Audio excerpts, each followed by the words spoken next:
명랑 시사 이승원입니다.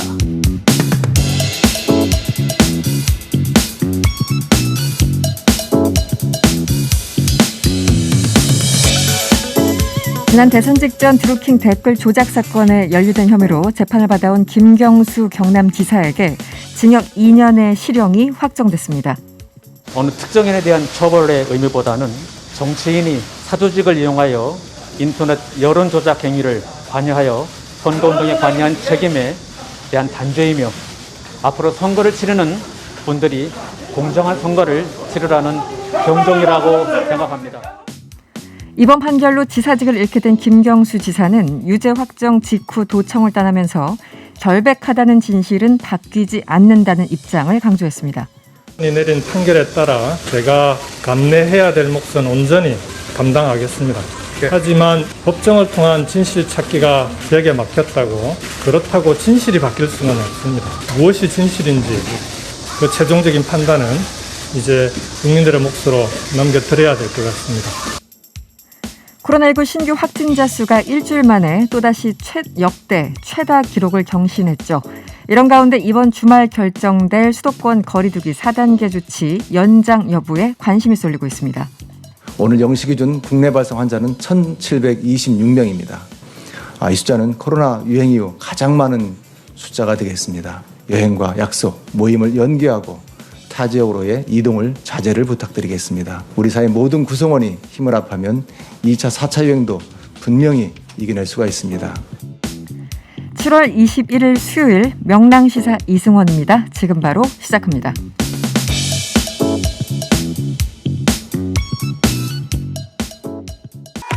우리가 알아야 할 오늘의 절대 뉴스 콕 찍어 전해드립니다. 뉴스 원정대.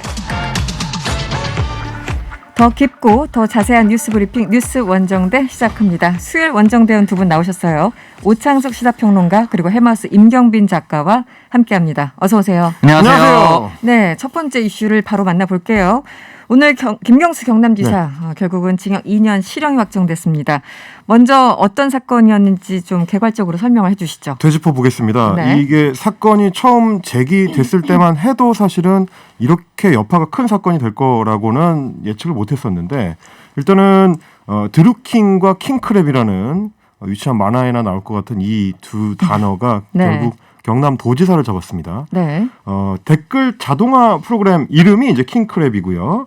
그거를 2016년 11월쯤에 드루킹이라는 인물을 중심으로 한 경제공진화 모임이라고 경공모라는 조직에서 이제 개발을 해가지고 당시에는 이제 민주당 그 대선 후보였던 이제 문재인 후보를 지원하는 댓글 작업을 했다라는 게 이제 핵심적인 문제였습니다. 네. 그런데 이제 이 프로그램을 개발하는 과정 그리고 이제 시연하는 과정을 통해서 김경수 당시 문재인 후보 비서실장 김경수 지사가 이 사실을 알고 있었고 또 이제 보고를 받았다라는 게 특검의 공소 제기 이유였습니다. 그리고 이제 오늘 대법원 판결을 통해서 이게 최종적으로 인정이 된 거고요.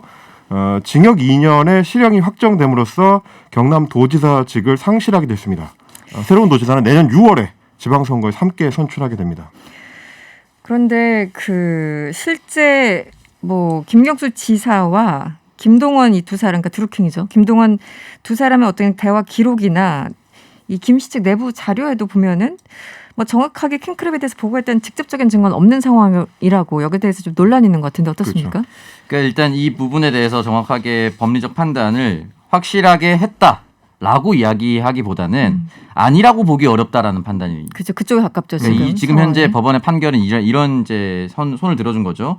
그러니까 예를 들어서 킹크랩의 개발을 사용된 아이디어가 원래 한 개였는데. 네. 김 지사 방문 직전에 3개로 늘어난 것은 시연을 준비하기 위해서 사전 작업을 해둔 것이다 라고 얘기를 했고 이 부분을 거의 그대로 받아들인 것 같습니다. 근데 여기에 대해서 김경수 지사 측, 전 지사 측 입장은 3개로 늘어난 것은 그 경공모의 일정이었지 네네. 우리의 일정과는 무관한 것이다 그렇죠. 라고 또 일관되게 주장을 했던 것인데 이 상황에서 법원은 이제 경공모 그리고 특검이 얘기했었던 김경수 지사와 사전적으로 합의가 돼 있었던 상황 이걸 그대로 받아들였다라고 보면 될 것 같습니다. 그리고 이제 경공모 회원들하고 이제 드루킹이 공유를 했던 어떤 보고 자료, 그 보고 자료라는 게 이제 그쪽 주장에 따르면 김경수 당시 의원한테 이제 보고하는 자료였다는 거예요. 근데 그 보고 자료 안에 킹크랩과 관련된 내용이 들어있다.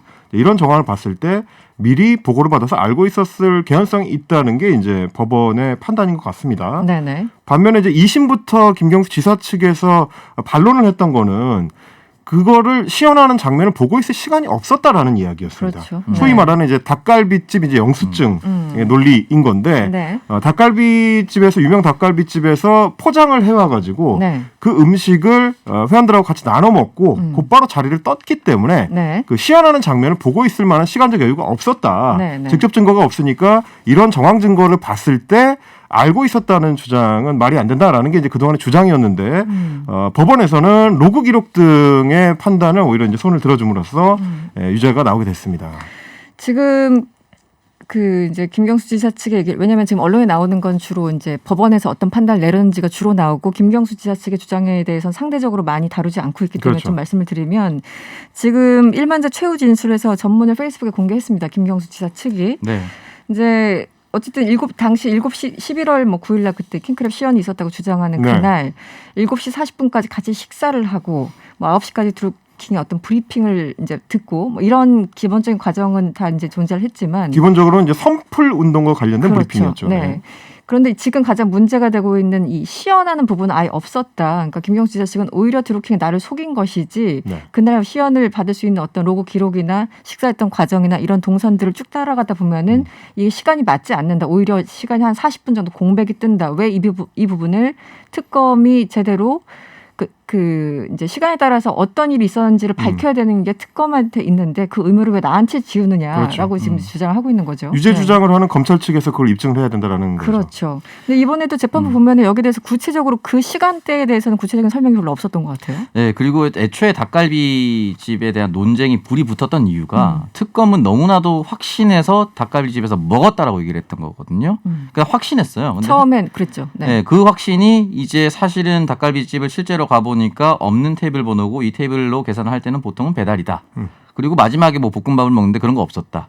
뭐 등등의 이제 증언이 나온 거예요. 네네. 그러니까 최초에 특검이 주장했었던 내용이 뒤집힌 결과가 나왔다라면 그렇죠. 특검이 수사했었던 내용에 대해서도 한 번쯤은 의심해 보거나 이것이 모두 진실이 아닐 수도 있다라는 판단을 최종 재판부가 했어야 되는데 그 판단은 조금 거스르고 특검이 했었던 틀린 부분이 있었음에도 불구하고 그대로 받아들였다는 것이 조금 의아스러운 부분이라고 저는 생각이 들고 그리고 김경수 지사가 이 상태 이 2016년 당시만 하더라도 이미 정치 경력이 굉장히 오래된 사람입니다. 네네. 그러니까 노무현 대통령의 마지막 비서관이었기 때문에 정치 구력이 어쨌든 정치판에 있었던 게 10년 이상이 될 텐데 이런 걸 해줬다고 해서 무슨 영사직을 제안을 한다. 네. 그리고 이것이 혹시나 잘못됐을 때 그 현 국정에 얼마나 큰 차질이 빚어질 것이다. 그리고 언론에서 이것을 알 것이다라는 걸 충분히 예상했을 겁니다. 예상할 수 있었기 때문에 반대로 생각하면 임명할 수 없겠죠, 당연히. 그런 얘기를 들었다 하더라도.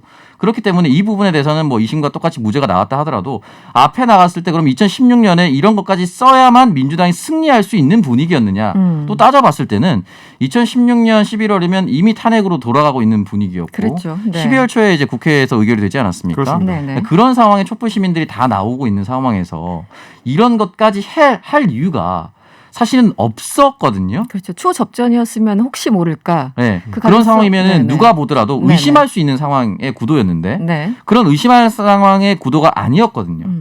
그렇기 때문에 이게 참 그런 거죠. 우리 단체방에서 찌라시를 유포한 사람들도 처벌받습니다. 네네. 근데 이거 찌라시를 받은 사람이 그 같은 단톡방에서 찌라시를 받은 사람도 처벌할 수 있는가의 문제인데 저는 이제 김경수 지사가 만약에 이거를 그대로 받기만 했다라고 해서 처벌을 받는다라고 했을 경우에는 사실 앞으로 이제 뭐 단체방이라든지 뭔가 의원들이 네, 정치를 네. 할 때 뭔가의 자료를 받을 때 읽는 순간 범죄가 될 수도 있다는 생각을 할 겁니다. 그렇겠죠. 네. 네. 특히 이제 정치적으로 봤을 때 지금 말씀하신 것처럼 그 당시 상황이 굉장히 좀 당시 여권이었던 새누리당한테 급박하게 돌아가던 상황이었고 문재인 후보 입장에서는 좀 여유가 있는 상황이었거든요. 그러니까 이제 민주당에서도 지속적으로 이야기하는 것이 우리가 그렇게 필요한 상황이 아니었다라는 이야기인데 반면에 거꾸로 생각을 해보면 경공모와 드루킹 입장에서는 원하는 게 있기 때문에 네네. 그런 프로그램을 개발하고 그거를 이제 자꾸 주변에 홍보를 해가지고 자신들의 어떤 공을 부풀리려고 하는 목적을 따로 갖고 있었기 때문에 그 부분에 대한 판단이 재판부에서는 조금 다르게 나왔던 것 같습니다. 네.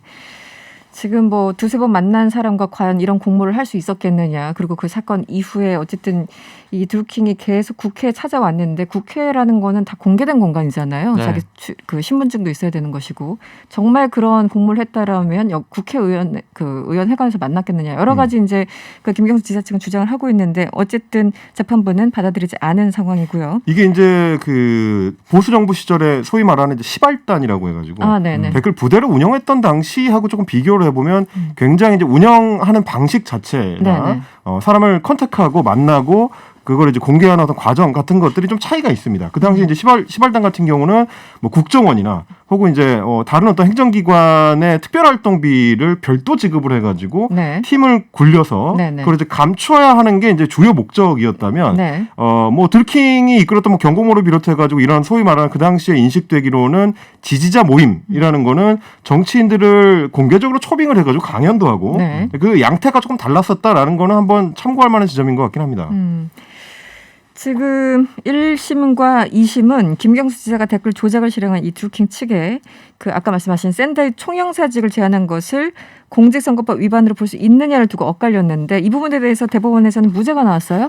그러니까 6개월 전에 후보가 네. 확정되기도 전에 뭐 이런 걸 얘기를 할 수 있느냐 이런 부분이 있었던 건데 이거는 그대로 이제 샌다이 총영사 제안을 지방선거와는 관련이 있다라고 보기 어렵다라는 2심의 판단을 네. 그대로 받아들인 거죠. 결과적으로는 이 킹크랩이라고 하는 컴퓨터 등 방해 이 업무에 대해서만 계속해서 2년이 그대로 이어졌다고 볼 수 있습니다. 네. 사실 이 공직선거법 위반 혐의 관련해서 이제 김경수 지사 측에서는 장기적인 정치 일정상으로는 굉장히 중요했었던 이유가 만약에 이게 유죄가 될 경우에는 선거 과정에서 이제 그 국가로부터 받았던 선거 자금을 다시 이제 토해내야 되는 문제가 추가로 문제도 생깁니다. 있죠. 그럼 이제 네네. 수십억 원의 비용 부담이 추가로 생기기 때문에 어쨌든 김경수 지사 입장에서는 지금 형기 포함해가지고 7년 동안 피선거권이 박탈이 되긴 하지만 만약에 언젠가 이제 사면 복권이 되면 다시 네. 정치적으로 재기를 시도할 때 그 공직선거법 위반 혐의나 네. 그 뒤에 이어진 이제 부채 문제가 굉장히 발목을 잡을 수가 있는데 그 부분에 대해서는 이제 무죄가 나옴으로써 나왔다. 조금 부담을 덜게 된 그런 측면은 좀 있습니다. 네. 김경수 지사는 지사직을 이제 상실한 거고요. 곧 재수감 절차가 진행될 예정입니까? 네, 일단은 이제 며칠간의 말미를 준다라고 합니다. 왜냐면 신변 정리할 수 있는 시간을 준다라고 하고요. 해당의 이제 자택 주소를 확인하는데 지금 이제 경남도지사였기 때문에 창원 관사로 이제 조사할 필요가 없겠죠. 다 알면 그건 다 공개가 돼 있는 거기 때문에 네네. 자택은. 그렇기 때문에 여기에 대해서 구속 수감된 77일 1심에서 구속됐었죠. 이걸 제외하고 1년 9개월 징역형이 남아있고 남아있는 창원에서 아마 네. 수감될 거라고 얘기를 합니다. 여기에 그리고 대해서- 이제 네네. 뭐 좀 전에 말씀드렸던 대로 이제 형기를 마치고 나서도 이제 5년이 지나야 형의 효력이 상실이 되기 때문에 네네. 2028년 4월께가 돼야 이제 피선거권을 회복할 수가 있습니다. 네. 그러니까 이제 그 전에 사면 복권이 이루어지지 않을 경우에는 지금 뭐 나이나 이런 거를 생각했을 때 굉장히 정치적으로 재기하기가 쉽지 않은 그렇죠. 그런 상황이 될 수 네. 있을 것 같습니다. 오늘 여기에 대해서 이제 민주당 대권 주자들이 일제히 유감을 표명했습니다. 어떤 얘기들이 나왔습니까? 네, 일단 뭐 모두 함께 하겠습니다. 이 억울함을 같이 풀어 나가겠습니다. 끝까지 진실은 끝까지 밝혀질 것입니다라고 이제 얘기를 했었고 반면 이제 야권 같은 경우는 이 부분은 어쨌든 대통령 선거 과정 전에 있었던 일이니까 대통령이 사과해야 되는 거 아니냐 뭐 이런 식으로까지 네, 얘기를 네. 하는데 이 부분을 무슨 대통령이 뭐 직접 지시를 했다거나 이 판결문도 마찬가지지만 정황상 아니라고 보기 어렵다라는 판결이기 때문에 했다라고 좀 명확하게 뚜렷하게 얘기한 게 아니거든요. 그렇기 때문에 이 부분에 대해서 대통령의 사과까지 요구하는 것은 대통령이 사과하는 순간 국민들 입장에서는 잘 모르시면 대통령이 뭐 했나? 라고 생각할 수도 있거든요. 네네. 그렇기 때문에 이 부분에 대해서 이렇게까지 확전할 수 있는 상황은 아니라고 생각합니다. 특히 이제 윤석열 캠프를 비롯해서 야권 대선 주자들은 이 사건의 유죄를 고리로 해가지고 문재인 정권의 정통성을 지금 공격하는 데 지금 정통성을 초점을 맞추고 언급하고 있죠. 있습니다. 네네. 그러면서 이제 윤석열 캠프 측에서는 뭐라고 입장을 냈냐면 국정원 댓글 사건과 비교할 수 없을 정도로 규모가 크다.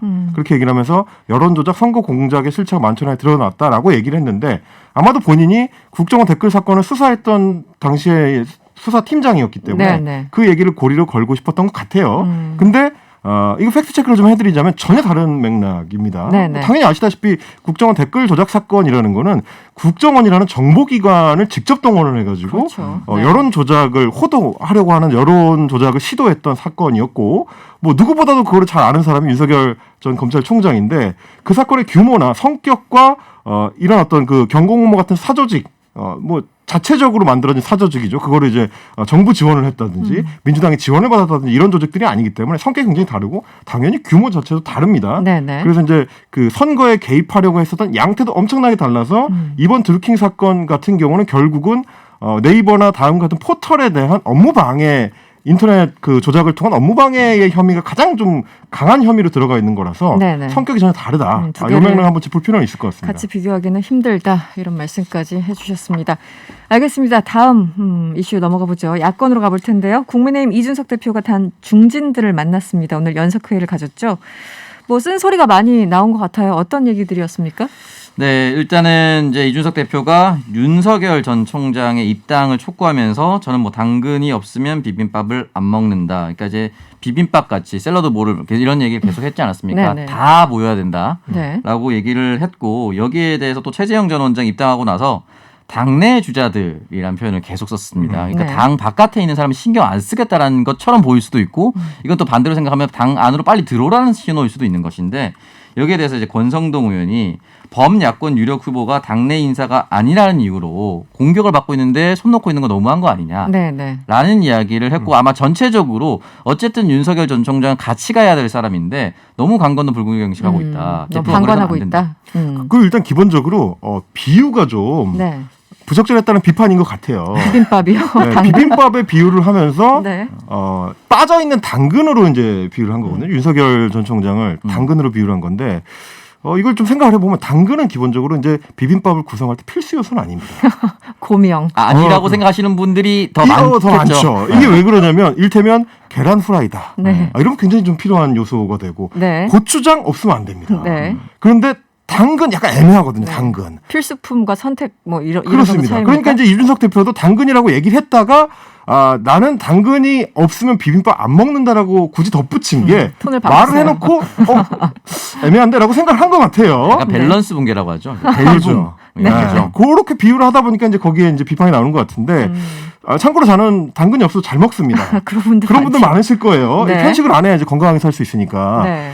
그런 요소로 생각했을 때 권성동 의원이 지금 이제 윤석열 그 캠프 측과 굉장히 좀 가까운 관계를 유지하고 있고 국민의힘으로 이제 입당을 유도하는 데 있어서 이제 선두 역할을 하고 있기 때문에 이렇게 홀대하는 듯한 양상으로 가는 거는 좀 피해야 된다. 이제 네, 이런 네. 조언을 한 것 같습니다. 네. 거기에 이제 뭐 중진인 홍문표 의원 같은 경우도 여성가족부 폐지 발언을 했던 거를 이제 들면서 뭐 국가의 기본 틀이니까 그거는 네. 이런 어떤 정부 부처 개편 같은 큰 이야기를 할 때는 조금 더 신중하게 접근을 해야 된다라는 얘기를 했습니다. 그러니까 지난 한 2주 정도 국민의힘 내부에서 이어지고 있는 이준석 대표에 대한 이 신중론 그거의 연장선상에서 오늘도 이제 연석 중진회의 때도 비슷한 어떤 맥락이 펼쳐진 것 같고요. 네. 당 외부에서 봤을 때는 이준석 체제의 어떻게 보면 첫 번째 위기 그리고 중진들 중심으로 한 당내 인사들의 어떻게 보면 이준석 대표에 대한 일종의 길들이기 그 양상이 지금 이어지고 있다라고 볼 수 있을 것 같습니다. 그런가 하면 이준석 대표 오늘 윤 전 총장에게 고유의 색을 잃지 말라 이런 그 취지의 조언을 했는데 어떤 맥락에서 나온 거죠? 이제 윤석열 전 총장이 계속 지방 순회를 하고 있습니다. 대구 네. 내려가서 박근혜 전 대통령 사면에 대해서 얘기가 나왔는데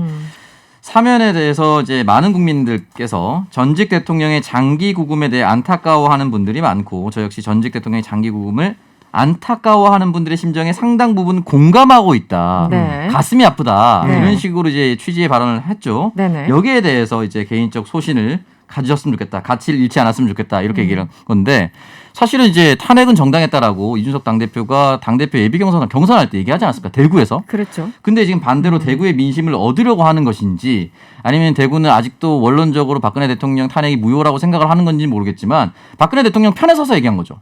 근데 이게 말이 안 되는 게 본인이 여기 수사에 팀에 있었고 네. 사실 박근혜 대통령이 지금 만약에 그 감옥에서 나온다 하더라도 정치 생명을 이어갈 수는 없잖아요.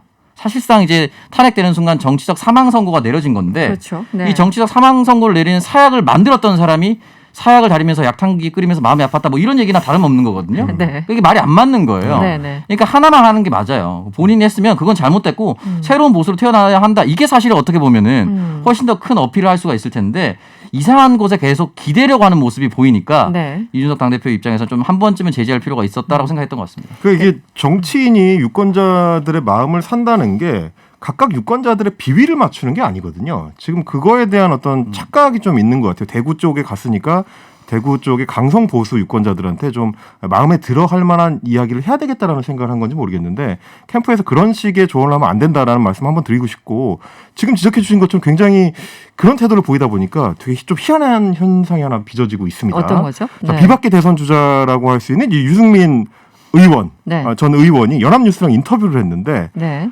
이게 이제 비박계의 논리로 친박계를 공격할 때 주로 하는 패턴이 나왔어요.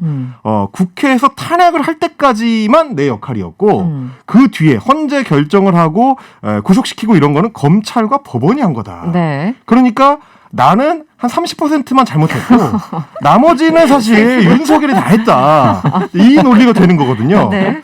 그러면서 이제 얘기했던 게 탄핵을 했다라고 하는 유승민은 그렇게 대구 경북 지역에서 미워했는데 윤석열에 대해서는 높은 지지를 가지고 가는 게 모순적이다. 이런 얘기를 했습니다. 그러니까 이게 어떻게 보면 지난 한 2, 3년 동안 이어졌던 비박계와 친박계의 어떤 갈등 양상이 윤석열이라는 검찰 출신의 또 다른 카드로 이제 빚어지고 있는 네. 그런 양상을 좀 이렇게 엿볼 수가 있을 것 같고 이게 굉장히 좀 희한한 현상이다. 저는 좀 그렇게 평가하고 이준석 싶습니다. 대표는 어쨌든 계속 그 경선 당대표 선거 과정에서도 탄핵의 강을 넘자 이런 취지로 계속 얘기를 했었던 건데 네. 자꾸 그 강에 빠지시는 분들이 많아가지고 앞으로 정리할 게 좀 많아 보입니다. 그리고 윤석열 총장한테도 오늘 이제 토론회 하는 자리에서 그렇게 좀 조언을 했었죠. 그래서, 탄핵의 니마 그 강에 빠지지 마오. 네, 네. 이렇게 얘기를 했었는데 예, 맞습니다. 그러니까 이제 그러니까요. 사실 윤석열 총장 측에서 이 부분을 굉장히 좀 정리를 잘해야 됩니다. 이게 인터뷰에서 뭐라고 했냐면 검사로서 형사법을 기준으로 사건을 처리할 수밖에 없는 위치에서 일을 했다라고 탄핵 이후에 그 자신이 구속시킨 거에 대해서 이렇게 평가를 했는데 네. 이거는 듣기에 따라서는 나는 내키지 않았는데 뭐 그렇게도 들리죠. 그러니까 네. 내가 검사라서 어쩔 수 없이 한 것처럼 들릴 수가 있거든요. 근데 윤석열이라는 이제는 정치인의 정치적 자산이 어디서부터 출발했느냐면 자신의 소신대로 일을 하는 사람이라는 이미지였습니다. 네네. 근데 소신이 아니었는데도 누가 시키니까 어쩔 수 없이 박근혜 전 대통령 구속시켰다라는 듯한 뉘앙스를 주면 지금 계속 이어지고 있는 어떤 패착의 또 다른 버전이 생길 수 있다는 거 그걸 한번 좀 생각해 볼 필요가 있을 것 같습니다. 이도 저도 아닌 상황이 될 수도 있다. 그나저나 영수회담 다음 주에 뭐 영수회담 가능성이 있습니까? 자, 박수현 네네. 청와대 국민소통수석이 21일 대통령이 이르면 다음 주쯤에 오늘 얘기를 한 거죠. 이준석 대표가 회담을 할 수 있도록 조율 중이다라고 얘기를 했고 이거는 사실은 뭐 영수회담 같은 것들이 있었기도 했고 1대1로 만나자 해서 엎어진 적도 많고 이렇게 했었는데 네. 만난다고 해서 만날 수 있다면 사실은 굉장히 좋은 현상이죠. 왜냐하면 문재인 대통령이 이준석 대표가 당선이 됐을 때 정말 큰일을 했다라고 격려하지 않았습니까? 네, 그렇죠. 만나서 여러 가지 이야기를 또 나눌 수가 있으니까 이런 자리가 마련된다면은 저는 이준석 대표가 굳이 피하지 말고 했으면 좋겠습니다. 뭐 지금 조율 중이라고 하니까 뭐 안 할 이유는 없겠네요. 저는 상황 피하지는 않을 것 같아요. 그렇죠. 지금 이제 당대표 당선되고 나서 이후의 행보들을 보면 오늘 이제 송영길 대표하고 이제 토론회를 한 거나 네. 뭐 그 전에 이제 밤에 이제 간담회를 해가지고 어떤 정책 결정을 했었던 거 이런 행보들을 봤을 때 이전에 당 지도부들처럼 뭐 1대1로 해달라든지 뭐 무리한 요구를 한다든지 아니면 이제 튕기는 네네. 행보를 먼저 하고 네. 나중에 받는다든지 이런 식으로 밀당을 할 것 같지는 않고 아마도 청와대하고 뭐 일정 조율만 되면 다음 주에 영수회담이 이루어지는 모습을 볼 수 있지 않을까. 네, 뭐 어떤 만남이나 대화는 굳이 이준석 대표는 피하지 않는 그런 모습을 네네. 보였기 때문에 아마 만날 가능성이 상당히 높은 것이 아닌가 이런 생각이 듭니다. 네, 원정대 벌써 마무리할 시간이 됐어요. 헬마우스 임경빈 작가 그리고 오창석 평론가와 함께했습니다. 오늘 고맙습니다. 감사합니다. 지금 이 시각 사회 곳곳에서 벌어지는 놀랍고 황당하고 또 재밌는 뉴스를 전해드립니다. 뉴스 원정대 2 시작할게요. 이현경 뉴스캐스터와 함께합니다. 어서 오세요. 네, 안녕하세요. 오늘이 중복이었습니까? 네, 10년 만에 제일 더운 중복. 네. 저도 오전에 뭐 이렇게 후배가 문자 보냈는데 닭이 한 마리 와 있더라고요. 문자로. 네. 문자로만 닭이 네, 왔어요. 실물이 안 오고 문자로만 와가지고 네. 이제 그 친구랑 안 만나려고요. 네. 오늘 정말 삼복더위다 느낄 만큼 정말 폭염이었어요. 오늘 차감 기온 어땠습니까? 예. 오늘 비공식적으로 보면요. 네. 강남구 수유동에 사신 분들은 오늘 진짜 너무 고생하셨어요. 수유동. 예. 강북구 수유동이 오늘 서울이 36.9도를 기록을 했는데요. 네. 오늘 뭐 전국에 폭염특보가 발효 중이고 특히 이제 대구 같은 경우는 폭염경보가 발령돼 있는데 서쪽의 일부 지역은 38도. 그래서 체감 온도가 제가 좀 전에 이제 포털에 들어가 보니까 네네. 서울이 39.6도 체감 온도. 거의 40도네요. 40도라고 봐야죠. 예. 사우나네, 사우나. 네. 오늘이 올 들어 가장 더웠다는 얘기인데요. 왜 이렇게 더웠습니까? 근데 각오를 좀 하시는 게 좋지 않을까 이런 생각이 좀 드는데요. 네네. 그러니까 그 삼자대면 같은 상황이에요. 뭐냐면 이 한쪽에 북태평양 고기압이 바다 쪽에 있고요. 그러니까 티베트 쪽에도 고기압이 자리하고 있습니다. 양쪽의 고기압 사이에 이제 지금 우리나라가 껴있는 상황인데 네. 아래쪽에서 6호 태풍인 인파가 지금 발달하고 있는데 거기가 이제 뜨겁잖아요. 네네. 그 열기 사이에 지금 대한민국 갇힌 상황이에요. 아. 그러다 보니까 열돔 현상이 가장 제일 주된 것으로 보이고요. 이번 주가 지나면 좀 그래도 지금 오늘이 36도인데 33도 정도 되지 않을까. 많이 봐줘서 33도 다음 주부터 어느 네. 정도.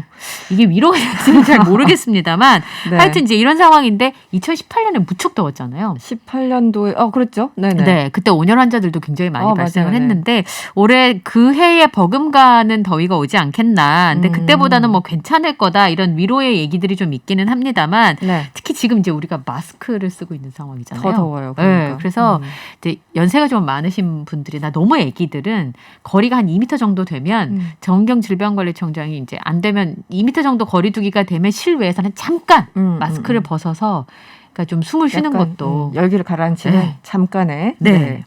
알겠습니다. 오늘 확진자가 다시 최대치를 경신했다고 하는데 이 얘기를 좀 해주시죠. 네.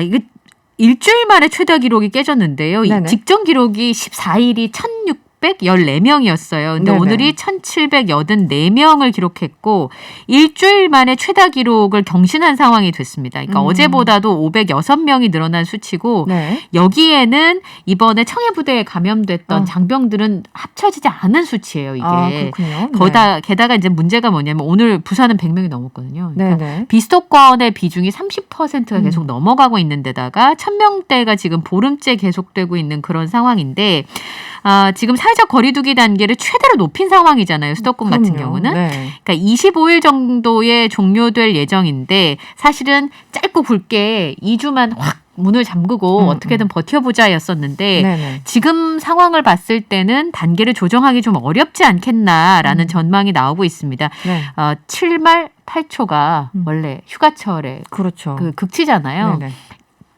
2,000명 넘지 않겠나. 지금 이런 전망이 나오고 있는 상황이어서 아마 연장되지 않겠냐는 전망이 좀 많은 상황이고요. 네. 지난 주말에 수도권 같은 경우는 그래도 이동량이 5% 정도 줄었어요. 5%. 네. 그런데 비수도권은 0.9% 늘었어요. 그러니까 이런 상황이다 보니까 지금 이제 비수도권도 확진자가 계속 늘어나고 있어서 계속 경신하지 않겠나. 네.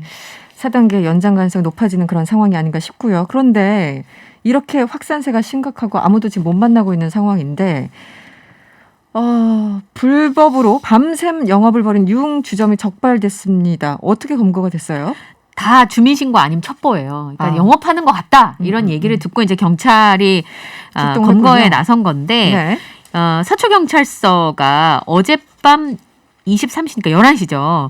서초구엔 유흥주점에 33명을 감염병 예방법 위반 혐의로 검거를 했습니다. 가보니까 이제 문 열어달라도 문을 안 열어주고요. 네. 다른 문으로 도주를 시도했다고 하는데 강제로 문 열고 들어가 보니까 사회적 거리두기 지금 4단계면 집합금지 대상이잖아요. 네네. 근데 멤버십 형태로 예약수만 받는 거예요. 그래서 유흥접객원이랑 술을 마시도록 영업을 해왔다는 게 적발이 됐고요. 네. 어젯밤 비슷한 시간에 강남경찰서도 바빴습니다. 삼성동에 여기는 이제 일반 음식점이었는데 37명이 적발이 됐어요. 네. 여기도 경찰이 들이닥치니까 비상계단으로 도망을 가고 했다고 합니다. 네. 송파에서는 밤에 이제 12시 넘어가면서부터 새벽까지 불법 영업을 하는 것 같다.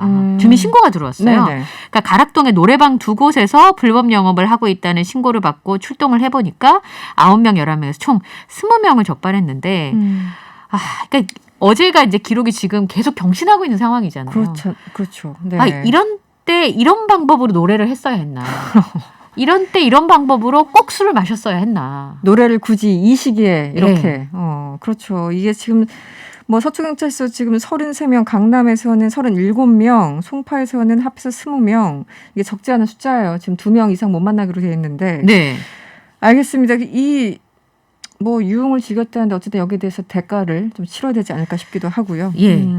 백신 예약 접종에 대해서 좀 얘기를 할게요. 지금 백신을 빨리 맞고 싶은 사람들이 많이 계세요. 네. 저를 포함해서. 예. 그런데 접종이 제대로 안 되고 있잖아요. 튕김 네. 현상도 있고. 문재인 대통령이 질책이 있었다고 하는데 어떤 문제점이었습니까? 예, IT 강국인 한국의 위상에 걸맞지 않는다라고 참모를 질책을 하면서 강력한 대응책을 마련하라라고 요구를 했는데요. 네. 어제도 사실은 8시부터 이제 사전 예약이 좀 있었잖아요. 그러니까 네. 너무 많이 몰릴 것 같으니까 이번 주는 이제 분산을 했잖아요. 그러니까 53세에서 54세 그리고 50세에서 52세 이렇게 분산을 했음에도 불구하고 너무 많은 이용자들이 몰려서 말씀하신 것처럼 이제 그런 상황을 겪게 되니까 네, 네. 심지어는 이제 몇 명 안 남았는데 다시 처음 화면으로 돌아가기도 했었다는 거예요. 네네. 이제 그렇게 되면서 질병관리청뿐만 아니라 사실 전자정부를 행정안전부에서 담당을 하고 IT는 이제 과학기술정통부에서 담당을 하니까 협력을 해서 이 문제를 해결하라라는 지시가 있었는데 저는 좀 이해가 되지 않는 부분이 네. 왜 같은 일이 반복이 될까?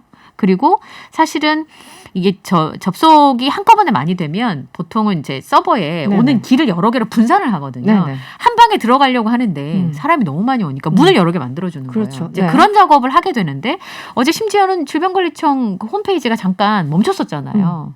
옮기느라고. 네네. 과연 이걸 해결할 수 없었을까 이런 생각이 좀 듭니다. 그러니까요. 지금 정미경 청장 뭐 그 예방접종 여러 가지 이제 사전 예약에 여러 가지 문제가 있어서 과거에 사과를 하기도 했는데 급기야 문 대통령 질책까지 나왔습니다. 네.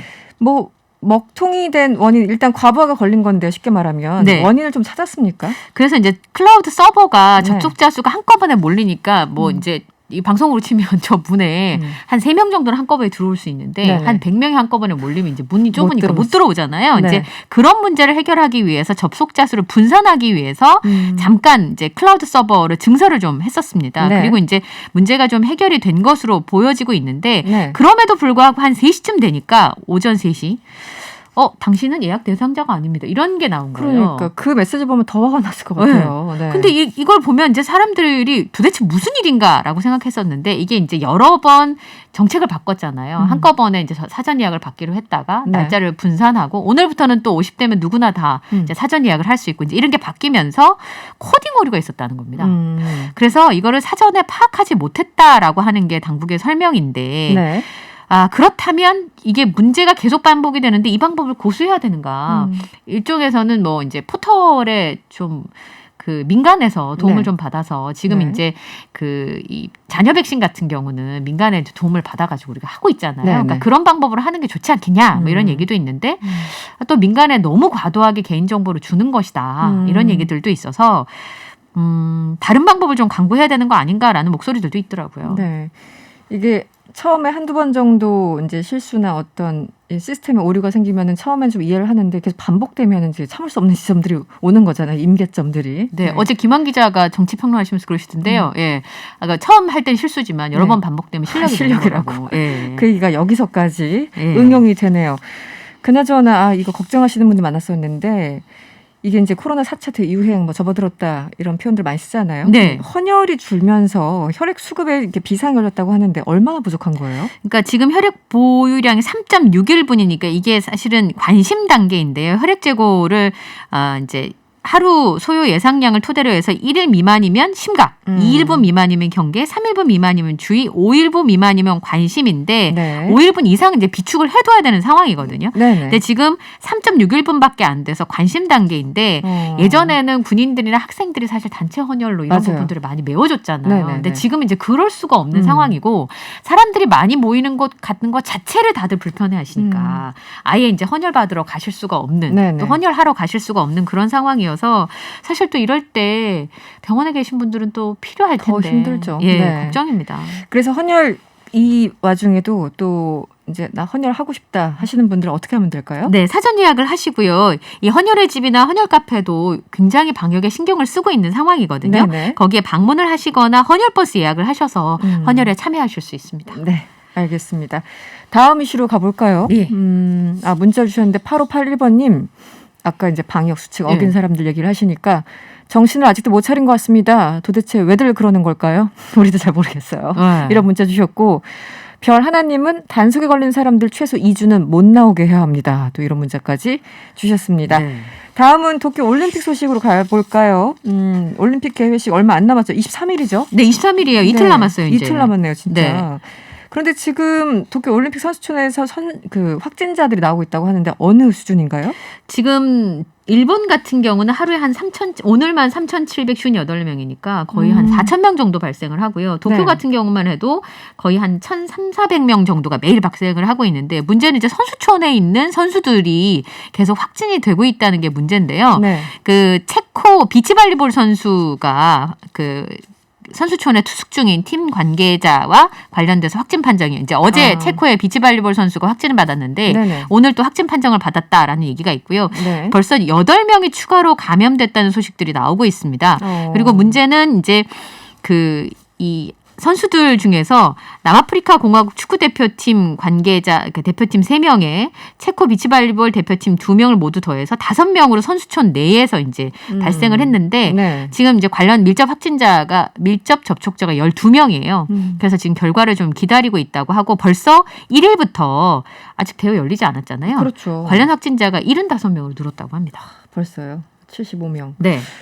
이게 가능할지 모르겠는데 이제 확진자들이 이렇게 늘어나다 보니까 도쿄든 일본 전체적으로도 심각하고 사상 초유 올림픽 중단 가능성이 언급되는데 이거는 어디서 나온 얘기예요, 처음에? 네. 그 도쿄올림픽 조직위원회 사무총장은 기자회견에서 한 얘기입니다. 네. 그러니까 아까 말씀하신 것처럼 이틀 남았는데 그만하겠다고 말하기가 쉽지 않을 것 같고 네네. 여기까지 버텨온 일본이 과연 중단할 가능성이 있을까라는 생각이 드는데 네. 근데 저는 도쿄올림픽 조직위원회에서 이 얘기가 나왔다는 게 특히나 이제 기자회견에서 기자들이 물은 거에 대한 답이었거든요. 그러네요. 확진자가 급증하고 더 많은 감염 선수가 나오고 특히나 개막식에 불참하는 스폰서가 늘어날 경우에는 취소할 가능성도 배제하지 않고 있다. 이렇게 얘기를 한 상황이어서 네네. 오자회담을 소집하기로 합의를 했다고 합니다. 그래서 IOC 도쿄올림픽 조직위원회, 일본 정부, 도쿄도 국제 패럴림픽위원회가 참여한다고 하니까요. 시작하기 전에 이제 이 얘기가 나왔다는 게 약간 좀 싸하긴 합니다. 그러네요. 느낌이. 불참한 스폰서 늘어난다는 것도 굉장히 중요한 변수가 그렇죠. 될 것 같은데. 사실 스폰서가 또 중요한 굉장히 중요하죠, 사실 예. 올림픽 때. 네.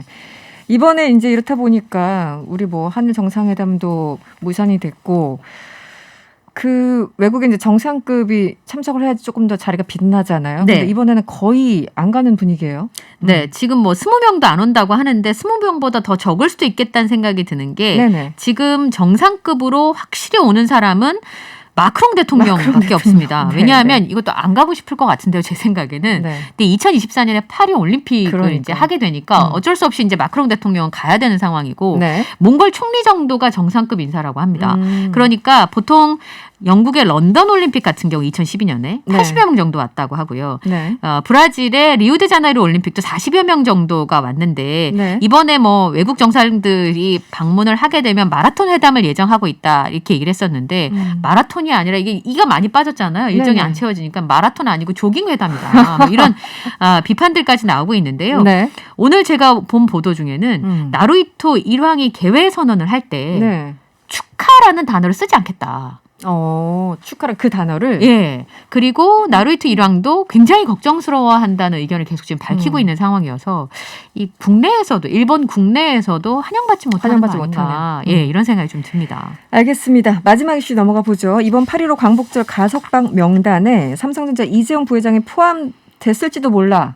이런 보도가 나오는데 어떤 상황입니까? 예. 그러니까 8.15 광복절 특별 사면하고 가석방을 앞두고 있는데요. 그러니까 네. 전국의 교정기관들이 1차 대상자를 선정하는 과정에 서울구치소에서 이재용 부회장이 가석방 대상자 명단에 포함시켜서 법무부에 보고했다라는 보도가 나왔습니다. 보도가 나왔죠. 예. 네. 그리고 송영길 더불어민주당 대표가 삼성전자를 방문해서 8월이면 이제 이재용 부회장이 형기 60%를 맞춰서 가석방 대상이 될 수도 있다. 네. 반도체 산업의 요구, 국민정서 등을 고민하고 있다고 본다 이렇게 언급을 했습니다만 어쨌든 청와대 핵심 관계자는요 이런 질의응답에 대해서 이 가석방은 법무부에서 만들어진 기준과 절차에 따라 진행하는 것이다. 그리고 법무부에서는 이재용 부회장이 있는지 없는지 확인해 줄 수 없다라는 입장인데 확인해 줄 수 없다. 확인해 줄 수 없다. 법무부에서는 그럴 수 있는데 일단 그 집권 여당의 당 대표가 네.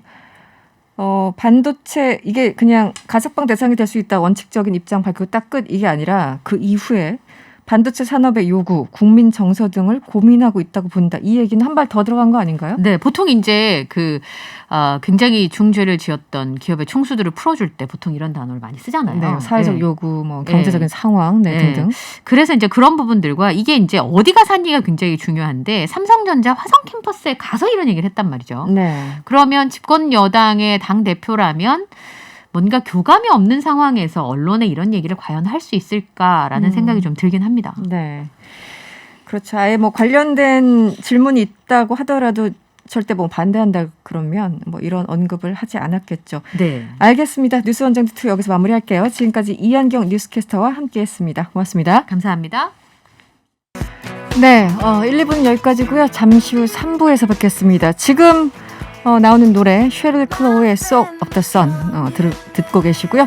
3부의 자세한 코로나 소식 그리고 신경민 오신환 전 의원과 함께하는 시간 준비되어 있으니까요. 여러분들 어디 가지 마시고 잠시 후 3부에 뵙겠습니다.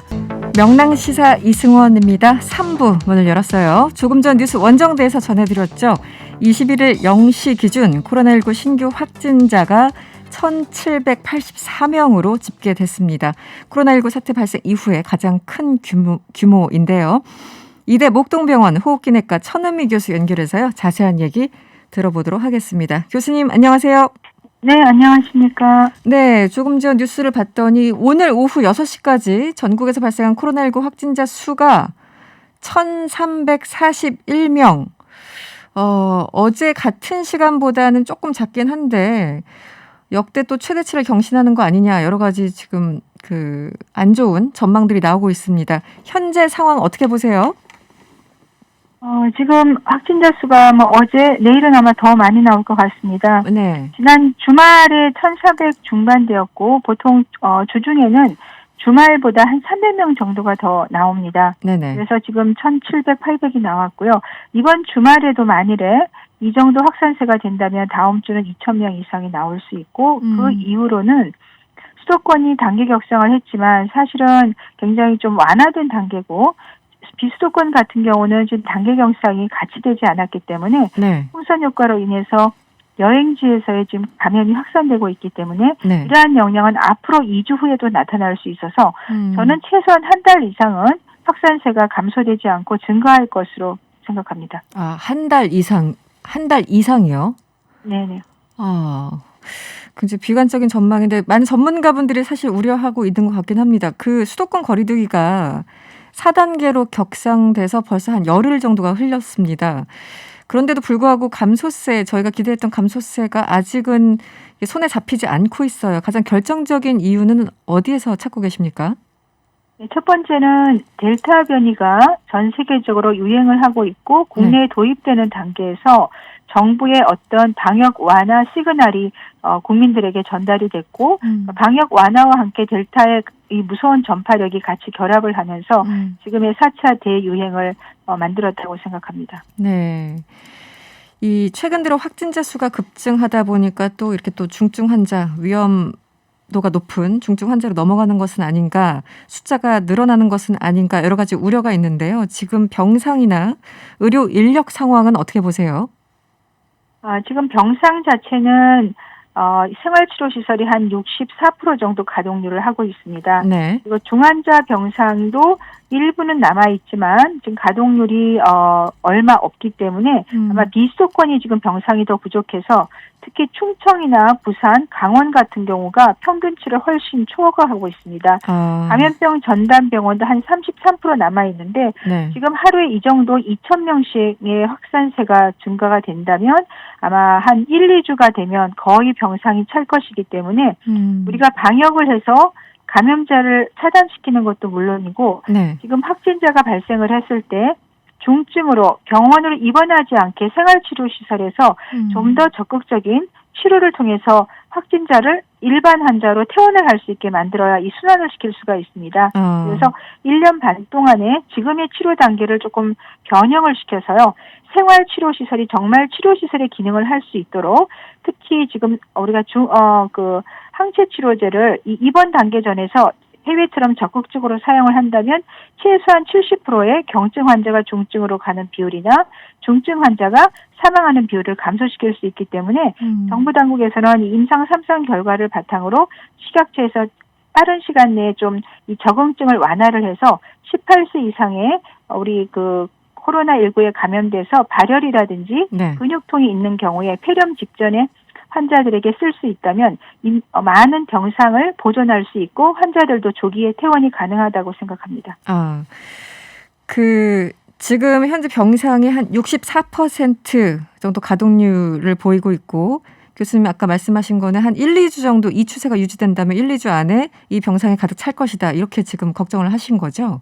네, 맞습니다. 생활치료시설이 한 64% 가동률이고요. 네. 병상도 사실은 한 30% 정도가 남아있기 때문에 이것은 금방 이렇게 우리가 찰 수가 있고 지금 현장에서 이 환자를 보는 분의 의료진의 말을 들으면 네. 이제 의료원 같은 데 굉장히 많이 오죠. 네네. 이 델타 변이 환자들이 너무나 많이 들어오기 때문에 지금 손을 쓸 수가 없고 그래서 지금 제가 항체치료제 말씀을 드린 이유가 네네. 조기에 투여를 해서 이 치료가 들어간 군과 들어가지 않은 군들이 굉장히 차이가 다릅니다. 그래서 그거를 좀 적극적으로 사용을 하면 중증 환자를 충분히 줄일 수 있다고 부탁드리고 싶습니다. 네, 항체 치료제를 강조해 주셨고요. 원래대로라면 이제 예정대로라면 수도권 거리두기 4단계 적용을 한 2주간만 일단 하자라는 입장이었는데 지금 말씀하신 그 내용들을 들어보면 아무래도 연장이 불가피해 보이네요. 네, 그렇습니다. 정부는 2주만 굵게 가면 이게 확산이 차단될 거라고 생각하시는 것 같습니다. 하지만 해외 사례를 보면 미국 같은 경우는 1주 만에 3배가 증가하고 2만에서 7만 명이 됐고요. 이스라엘 같은 경우도 한 달 만에 한 자릿수에서 세 자릿 숫자를 지금 확진자가 늘었습니다. 네네. 그 나라 자체는 사실 백신 접종이 집단 면역에 이를 정도로 많은 나라인데도 불구하고 네. 백신 접종과 상관없이 확진자가 돌파 감염 사례에서도 50% 이상이 나오고 있습니다. 국내는 지금 백신 접종이 안 된 상태이기 때문에 확진자가 늘고 치료가 제때 못 들어간다면 아마 중증 환자나 사망자가 지금보다 훨씬 많이 나올 수 있기 때문에 굉장히 조금 우리가 고비고 지금보다 이 방역을 좀 더 강화를 해서 해야 된다고 생각합니다. 지금 더 강화해야 된다고 말씀하셨는데 이제 여러 가지 방법들이 있을 거예요. 일단 비수도권에서 지금 강릉에서만 유일하게 4단계 적용 중이지 않습니까? 그런데 지금 이제 휴가철이고 이러다 보니까 사람들이 많이 늘어나고 또 삼척, 속초 쪽으로 또 피서객이 증가한다라는 보도가 있습니다. 일괄적으로 전국에 같은 거리두기 단계가 좀 필요하다 이렇게 보시는 입장이신가요, 혹시? 네, 비수도권 중에도 대도시나 네. 여행지, 휴양지로는 우리가 거리두기를 같이 격상을 해야 되고요. 거기과 더불어서 다중이용시설에 시간 제한이나 카페나 식당 같은 경우는 과거처럼 배달 위주로 그리고 호주처럼 거의 셧다운식으로 재택근무를 해서 개인 간의 접촉을 차단해야지만 델타 변이는 일부 감소세를 볼 수 있고요. 네. 지금 백신 접종을 한 경우에는 일부에서는 우리가 격리를 안 하시는 데인데 돌파 감염 사례 때문에 그분들에 의해서 지역사회 감염도 저는 일부 일어날 수 있기 때문에 밖으로는 검역을 강화하고 네. 안으로는 단계를 격상해서 같이 방역을 가야 된다고 생각합니다. 네. 거리두기 지금 4단계 어떻게 보면은 최상의 단계라고 할 수 있는데 여기서 조금 더 추가적인 방역 대책이 나올 수 있을까요? 어떻게 보십니까? 두 가지가 있습니다. 지금 거리두기 단계를 다시 완전히 변경을 해서 좀 더 강력한 단계로 만든다든지 그것이 바로 하기 어렵다면 지금 4단계에서 플러스 알파로 아까 말한 다중이용시설이라든지 재택근무라든지 네. 이런 것을 조금 강화하는 쪽으로 해야 될 것 같습니다. 인원 제한을 더 한다면 지금은 이제 6시 이후 2인까지만인데 그럼 그 전에도 2인까지만 이런 기준도 생각해 볼 수 있다는 뜻인가요? 네, 식당 이외에 우리가 체육시설이라든지 네. 다른 이런 같이 사용하는 시설들에 대해서 인원수를 제한하거나 그다음에 카페나 식당 같은 경우도 6시부터 배달을 하게 조금 더 적극적으로 하는 거죠. 자영업자들을 위해서 이것을 계속 유지를 하게 되면 3차 대유행 이후에 지금 쭉 연장이 됐듯이 네. 4차 대유행 때는 더 많은 시간 동안, 긴 시간 동안 이것이 연장될 수 있기 때문에 효과적으로 방역을 해야지만 자영업자분들에게도 더 고통을 줄일 수 있고 우리가 어떤 재난지원금 같은 경우도 그분들을 조금 더 중심적으로 주면서 방역을 하는 것도 한 방법이지 않을까 생각합니다. 네, 교수님 그 델타 변이 말씀을 이제 초반부터 해주셨는데 지금 우세종으로 자리 잡고 있는 상황인가요? 어떻게 보십니까? 일단 국내 발생 속도를 보시면 어떤가요? 델타 변이가 7월 첫째 주와 둘째 주 일주일 사이에 확산세가 거의 3배가 됐습니다. 알파 변이가 13%, 델타 변이가 33.9%로 3배로 증가를 했고요. 네. 전체 변이의 70%를 차지합니다. 미국 같은 경우는 2주 만에 30%가 상승해서 지금 83%고 이미 백악관에서도 돌파 감염 사례가 나왔습니다. 그 정도로 델타 변이는 초입 단계에 도입이 되면 우세종이 될 수 있는 거고 지금 전국적으로 확산이 되고 있다고 생각합니다. 전국적으로 확산하고 있다. 더 우려스러운 게요. 이 세계보건기구 WHO에 따르면 페루발 람다 변이 바이러스, 델타가 아니라 람다입니다. 람다 변이 바이러스가 30개국 이상에서 확산하고 있다라고 밝혔는데 이 람다 변이의 특성은 교수님 어떤 게 있을까요? 람다는 페루에서 작년 8월에 발생한 것이고 주로 남미를 위주로 발생을 했지만 지금 전 세계로 확산이 되고 있고요. 람다 변이도 우리가 델타와 유사할 정도로 이런 백신이라든지 항체의 어떤 그 회피를 하고 있습니다. 그리고 7개의 변이를 갖고 있기 때문에 거의 유사하게 이런 백신의 회피를 하고 있고 그러한 것이 지금 문제가 되고 있고 페루 같은 경우는 의료 환경이 열악하다 보니까 치사율이 9% 정도 높게 나오는 그런 문제도 있고 이미 람다도 저는 국내에 들어와 있지 않나 생각하고 있습니다. 람다도. 이 델타에 람다까지 겹치면은 이게 상당히 좀 걱정스러운 그런 상황인데 지금 얀센 백신이요. 이제 여러 가지 이제 백신들이 지금 사용되고 있는데 얀센 백신 델타 변이 혹은 람다 변이 예방 효과가 좀 떨어진다라는 연구 결과가 나왔다고 하는데 그 부분을 좀 설명해 주시면 어떨까요? 네, 얀센은 아스트라제네카 전달체 백신인데 동일한 아데노바이러스 전달체 백신입니다. 네네. 아스트라제네카는 2회 접종이고 얀센은 1회 접종입니다. 네네. 뉴욕대학에서 혈액 표본을 가지고 검사를 했더니 아스트라제네카가 1회 접종 시에 델타 변이 예방률이 33%인데 얀센도 마찬가지로 33%의 예방률만 나온 거죠. 그리고 항체의 역가가 5배 정도가 저하되는 것으로 나타났기 때문에 네. 지금 두 번째 부스터샷을 지금 고려를 하고 있고 부스터샷은 아마도 RNA 백신 쪽으로 지금 고려를 하고 있다고 합니다. 그러니까 보통 이제 다른 거와 달리 얀센은 한 번 맞아서 좀 간단하다 이런 그 얘기들이 있었는데 이번 변이 바이러스들이 계속 나오다 보니까 얀센도 2번 맞아야 된다 혹은 뭐 그 이상 맞아야 된다 이렇게 보시는 거군요. 네, 그렇습니다. 연구 결과가 지금 아스트라제네카와 거의 동일하게 33%의 예방률이 나왔기 때문에 네. 부스터샷을 해야지 아마 60% 정도까지 올라갈지 않을까 생각합니다. 네. 알겠습니다. 그리고요, 현재 50대 대상으로 이 백신 접종 사전 예약이 진행되고 있습니다. 예약을 마친 55세에서 59세 가운데 첫 주 접종자는 모더나 백신을 맞지만 수도권 대상자는 또 화이자 백신을 맞는다 이런 얘기들이 나오는데 어떤 이유 때문인가요? 네, 이제 21일 날 이 화이자 백신이 들어오게 됩니다. 그러면 이 화이자 백신을 좀 효율적으로 배송하기 위해서 수도권 경기 지역에는 화이자 백신을 맞고 비수도권에서는 모더나 백신을 접종할 수 있습니다. 하지만 수도권이라고 하더라도 모더나만 접종하는 위탁기관에서는 모더나만 접종하기로 되어 있습니다. 모더나만. 네. 지금 질문이 들어왔는데 2597번님. 요즘 쉽게 구입할 수 있는 간이 검사 키트 신뢰할 수 있는지 궁금합니다. 그리고 신속 검사 키트와는 무엇이 다른가요? 이렇게 질문을 주셨네요, 교수님. 네, 자가 검사 키트는 신속 항원 검사를 다른 말로 지칭하는 같은 뜻입니다. 우리가 자가 검사 키트 신속 항원 검사는 우리가 증상 발현 일주일 이내에 1회 사용이 아니라 키트가 2개가 들어 있습니다. 반드시 24시간, 36시간 이내 2번을 검사하시게 되면 90% 이상의 어떤 확진율을 가질 수 있고요. 이게 증상 발현 2주가 되면 40%로 떨어지기 때문에 가장 증상 초기에 검사를 하게 되면 상당히 좋은 효과를 볼 수 있습니다. 지금 일부에서는 자가검사 키트의 신뢰성을 가지고 문제를 삼으시는데 우리가 PCR 같은 경우는 RNA 조각을 찾는 거기 때문에 조금 시간이 지나더라도 정확도가 높게 나오지만 네. 자가검사 키트는 장점으로는 15분 정도면 우리가 검사를 확진할 수 있고요. 집에서 누구나 스스로 검사를 할 수 있는 그런 장점이 있습니다. 네. 그래서 영국 같은 경우는 정부에서 가정으로 키트를 매일 배달해주고 우리가 어디서나 원하면 키트를 받을 수가 있어서 굉장히 많은 수의 검사 건수를 하기 때문에 확진자 수를 초기에 찾을 수 있고 지금처럼 변이로 인해서 확진자가 많은 경우에는 이 검사 키트를 이용하면 조기에 찾을 수가 있습니다. 또한 서울시에서 우리가 그 콜센터나 이런 곳에서 4군데의 콜센터에서 각각 1명을 찾아냈고요. 네. 그리고 개인이 검사를 키트를 해서 7월 2일까지 400명 이상의 검사로 확진을 했습니다. 그래서 만일에 여러분들께서 어디 모임을 다녀오거나 네. 어떤 그 증상이 있는 경우에는 너무나 덥고 또 어린 노약자인 경우에는 집에서 우선적으로 2번 검사를 해보고 양성이 나오면 바로 PCR 검사를 받으시면 되고요.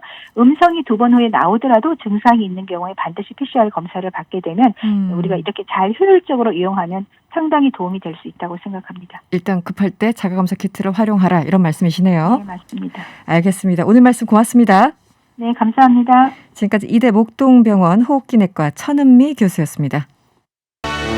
명랑 시사의 품격을 담당하는 코너죠. 고품격 정치토론 여의도 회담 시작합니다. 더불어민주당 신경민 전 의원 그리고 국민의힘 오신환 전 의원과 함께합니다. 어서 오세요. 네, 안녕하세요. 안녕하세요. 네, 오늘 오전부터 가장 큰 뉴스였습니다. 대법원이 드루킹 댓글 조작 관련해서 김경수 경남지사에 대해서 징역 2년 실형 확정했습니다.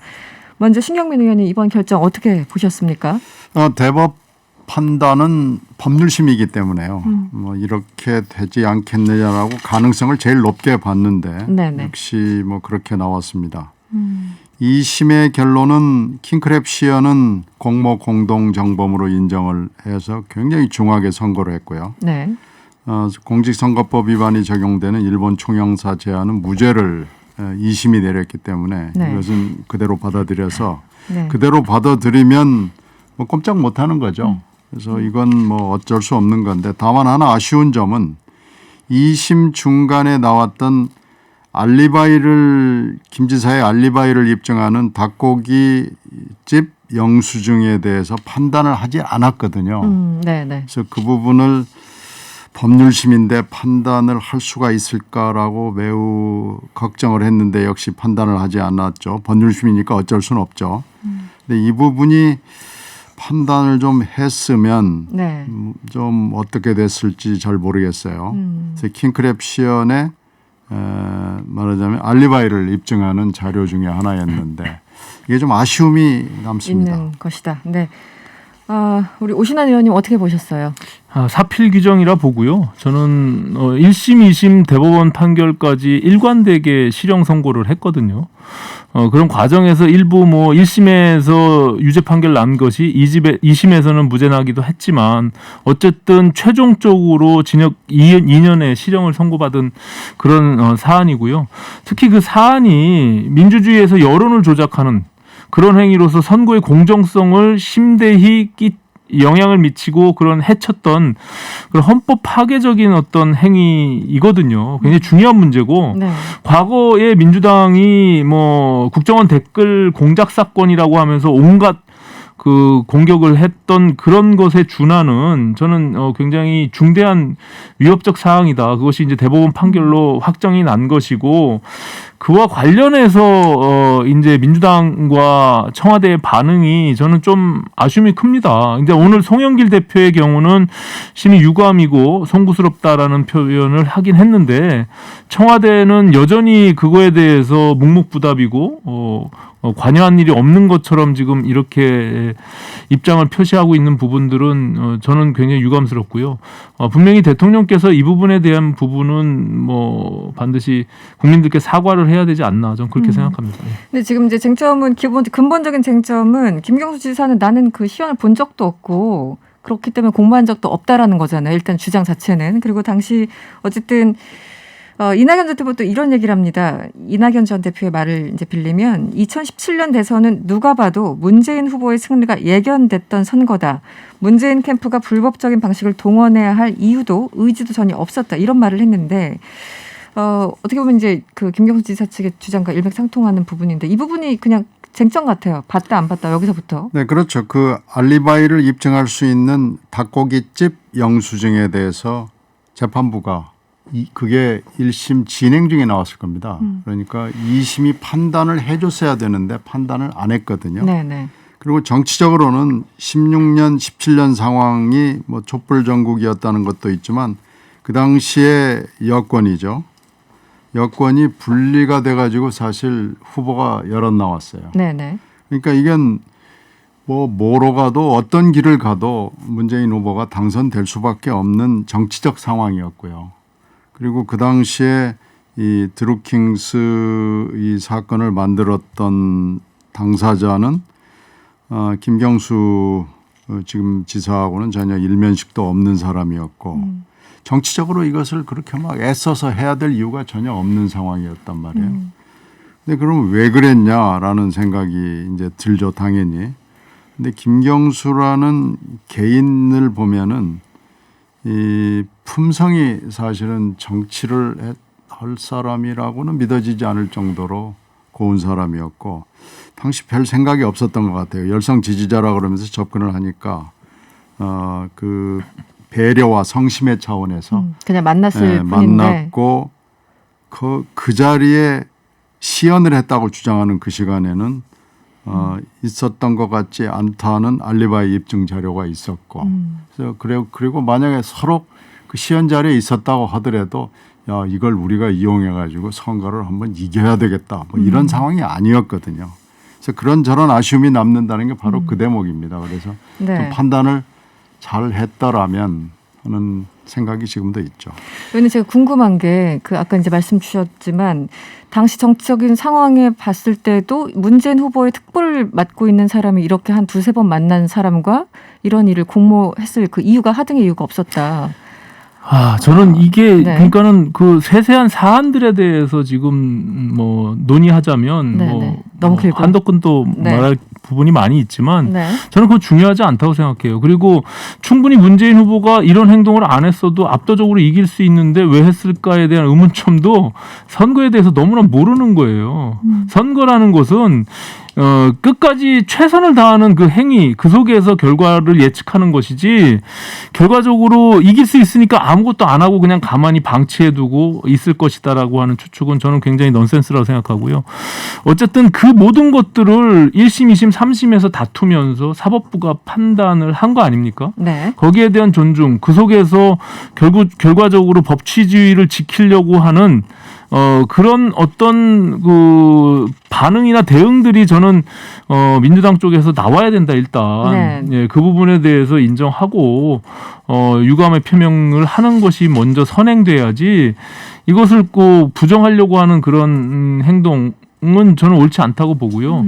어쨌든 그 뭐 세세한 그 내용들을 다투려고 하면 또 다시 원점으로 돌아가기 때문에 네네. 그것을 종결짓는 것이 결국엔 대법원의 판결 아니겠습니까? 예. 저는 그것이 매우 중요하다 이렇게 생각합니다. 지금 뭐 말씀하신 것처럼 야권에서는 문재인 대통령의 사과가 필요하다, 입장 표명이 필요하다라고 주장하고 요구하고 있는데 신경민 의원님 어떻게 보십니까? 문재인 대통령을 끌어들일 필요는 지금 현재 없을 것 같고요. 지금 국면과 전국에서 그럴 필요는 없고 뭐 아쉬움은 남지만 이것을 뭐 대법 판결을 뭐 뒤집겠다, 이거 틀렸다, 뭐 이러고 싶은 생각은 전혀 없고요. 대법 판결은 인정해야죠.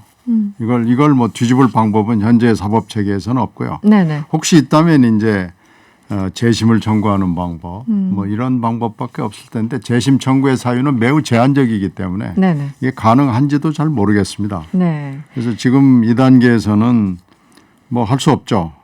이 3심을 최종심이기 때문에 뒤집을 방법은 없고 여기에 문재인 대통령을 여론 조작으로 당선이 됐다라는 프레임으로 좀 끌고 가는 건데 금방 말씀드린 걸로 봤을 때 그 당시 2016년, 17년 상황으로 봐서 그래야 될 이유도 없고 그렇게 하지도 않았을 거고요.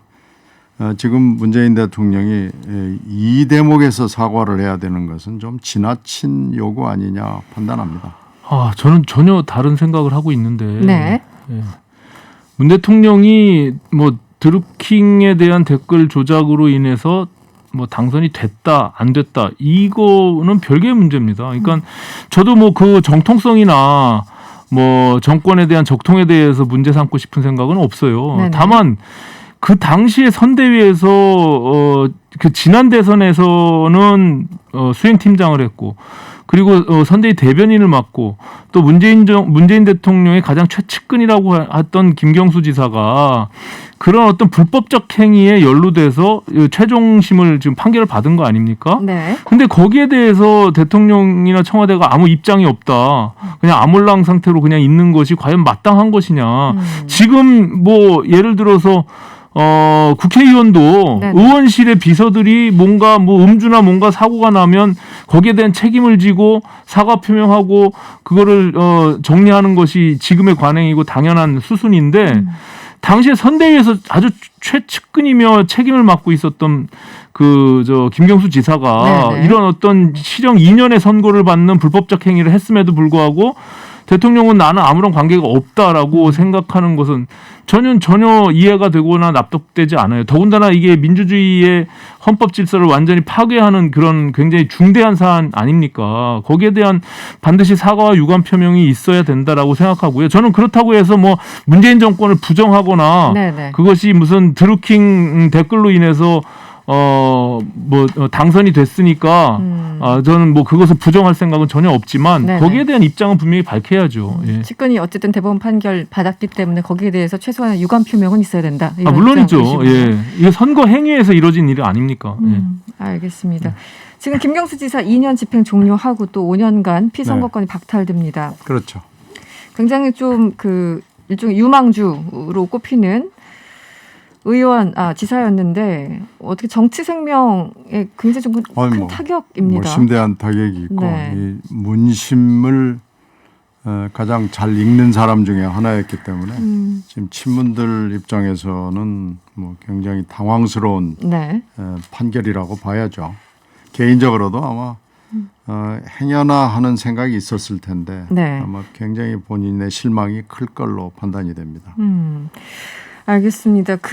이번 판결이 뭐 앞으로 있을 뭐 선거나 이런 거 영향이 있을까요? 물론이죠. 제가 봐서는 네. 뭐 강성 친문들의 결집이 오히려 가속화될 가능성이 있고요. 네. 지금 어쨌든 민주당의 경선 과정에서 친문 세력이 어떻게 지금 작동할 것이냐라는 것이 초미의 관심사이기 때문에 네. 저는 오히려 이렇게 결집돼 있는 친문들한테 구애를 했을 경우 본선에서의 경쟁력은 과연 또 상대적으로 고립될 수 있는 측면이 있고요. 네. 그렇다고 이제 중도 확장에 대한 부분들을 생각해서 전략을 짰을 때는 친문으로부터 외면받게 되는 이런 굉장히 지금 난감한 상황에 놓여 있기 때문에 저는 후보들 간에 굉장히 고심이 깊어질 것이라고 생각하고요. 김경수 지사의 경우는 2028년도 4월에야 이제 다시 피선거권을 회복하기 때문에 네. 거의 정치적으로는 사형 선고와 가깝죠. 정치인들이 이렇게 5년 동안 피선거권을 박탈당하면 뭐 다음 대선에서도 못 나오거든요. 이번 대선뿐만이 아니라 네네. 그 다음 대선에서도 못 나오는 그런 상황이기 때문에 네. 저는 굉장히 어려운 시기를 겪게 됐다 이렇게 생각합니다. 네, 여기서 잠시 끊고 전하는 말씀 듣고 돌아오겠습니다. 네, 오신환 전 의원, 신경민 전 의원과 함께 하고 있습니다. 여의도 회담 진행 중이죠. 이번에 주제를 좀 달리 해볼게요. 윤석열 전 총장이 내놓고 있는 메시지들이 연일 관심사를 넘어 논란입니다. 주 120시간 노동 발언, 초기 확산이 대구가 아니었다면 밀란부터 일어났을 것이다. 이거 실언으로 봐야 됩니까? 어떻게 봐야 됩니까? 신경민 의원님? 글쎄요. 아마추어도 이런 아마추어가 없는데 이제 대개 정치를 처음 하는 사람들이 네. 어느 지역이나 어느 직능하고 이렇게 만나면은 그 분위기에 빠져들어가요. 소위 그래서, 업돼서. 네, 그렇죠. 그러면서 아주 극히 일부의 로컬 이슈나 극히 일부의 사회 구성원들이 주장하는 것을 아무 생각 없이 그냥 듣고 그것을 전파하는 경우, 그것을 자기 생각인 것처럼 하는 경향이 있죠. 근데 지금 글쎄 지금 대구라는 분위기에 가서 네. 지금 이런 얘기를 했는데 이것이 지금은 뭐 디지털 시대이기도 하지만은 뭐 그 전에도 그렇습니다만은 지금은 뭐 초단위로 전 세계로 퍼져나가거든요. 소식들이요. 네. 네네. 아니 뭐 전국이 아니고 전 세계로 퍼져나가는 상황이기 때문에 네. 여기 가서 이 말하고 저기 가서 저 말하고 그러면 안 됩니다. 그러니까 지금 이건 극히 일부분의 청중을 상대로 해서 아무 생각 없는 얘기를 하는 거라서 이건 정치적 자질이나 이 근육이나 이런 게 전혀 보이지 않는데. 보이지 않는 거. 애시당초에 그런 게 좀 부재한 거 아니냐라는 그런 네. 느낌이 듭니다. 오신환 의원님 어떻게 들으셨어요? 주 120시간 노동 밀란 발언. 네. 좀 미숙한 측면이 있죠, 당연히. 근데 이게 야권 진영에서 지금 대선 1위 주자라는 그 무게감, 그리고 본인이 한 정치적 발언들이 어떤 파장을 일으킬 건지에 대해서 생각을 해야 되는데, 그런 것들이 아무래도 이제 경험이 좀 부족하다 보니까 이게 완전히 검찰 영역하고는 다른 거거든요. 정치 영역이라는 것은. 네. 그런 것들을 지금 배워나가는 중이다라고 하기에는 대선이라는 것이 너무 이게 코앞에. 배워서 지금 몇 개월 만에 할 수 있는 그런 일은 아니잖아요. 그래서 네. 그런 점에서 정말 좀 아쉬움이 크고요. 사실 120시간 뭐 대구 밀란 이런 이야기들이 상당히 그 말 한마디 한마디가 굉장히 중요한 말이거든요. 그렇죠. 대선 네. 주자로서 그것이 본인이 가지고 있는 국정 철학이나 비전이나 뭐 정책이나 이런 것들과 다 연관되는 용어로 정치적인 언어들이 나오는 건데 네.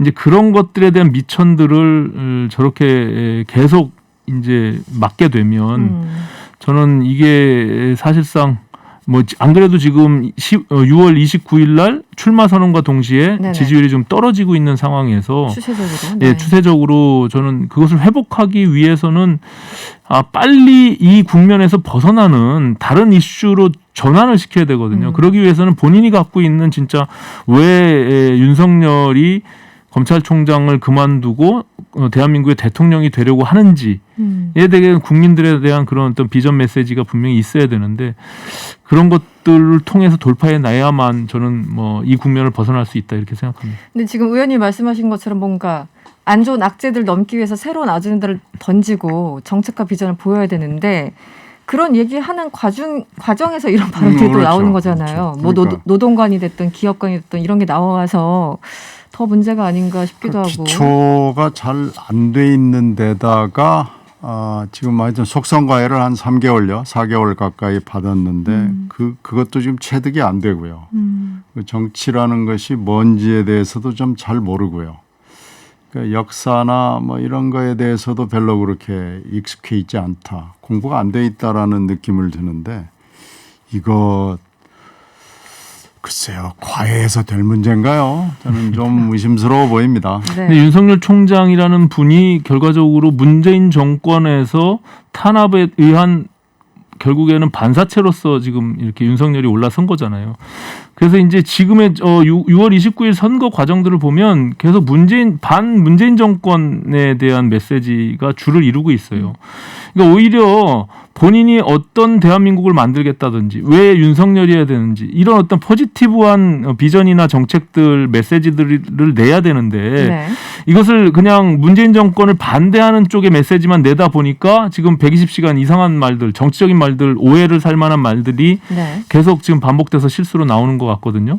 그래서 저는 하루빨리 네. 다시 한 번 말씀드리지만 계속 바깥에서 헤맬 것이 아니라 네. 빨리 당 안으로 들어와서 조력을 받는 정치인들과 네. 함께 세력을 통해서 이걸 돌파해내야지 네. 혼자 이 아마추어적으로 이렇게 접근해서는 될 일도 아니다. 저는 이렇게 봅니다. 또 입당한다고 컨텐츠가 바뀌진 않잖아요. 사람들이 같이 모일 수가 있죠. 예, 기존에 정치를 오랫동안 했던 사람들, 네. 또 윤석열을 바라보고 있는 우리 국민의힘의 당내 정치인들이 있잖아요.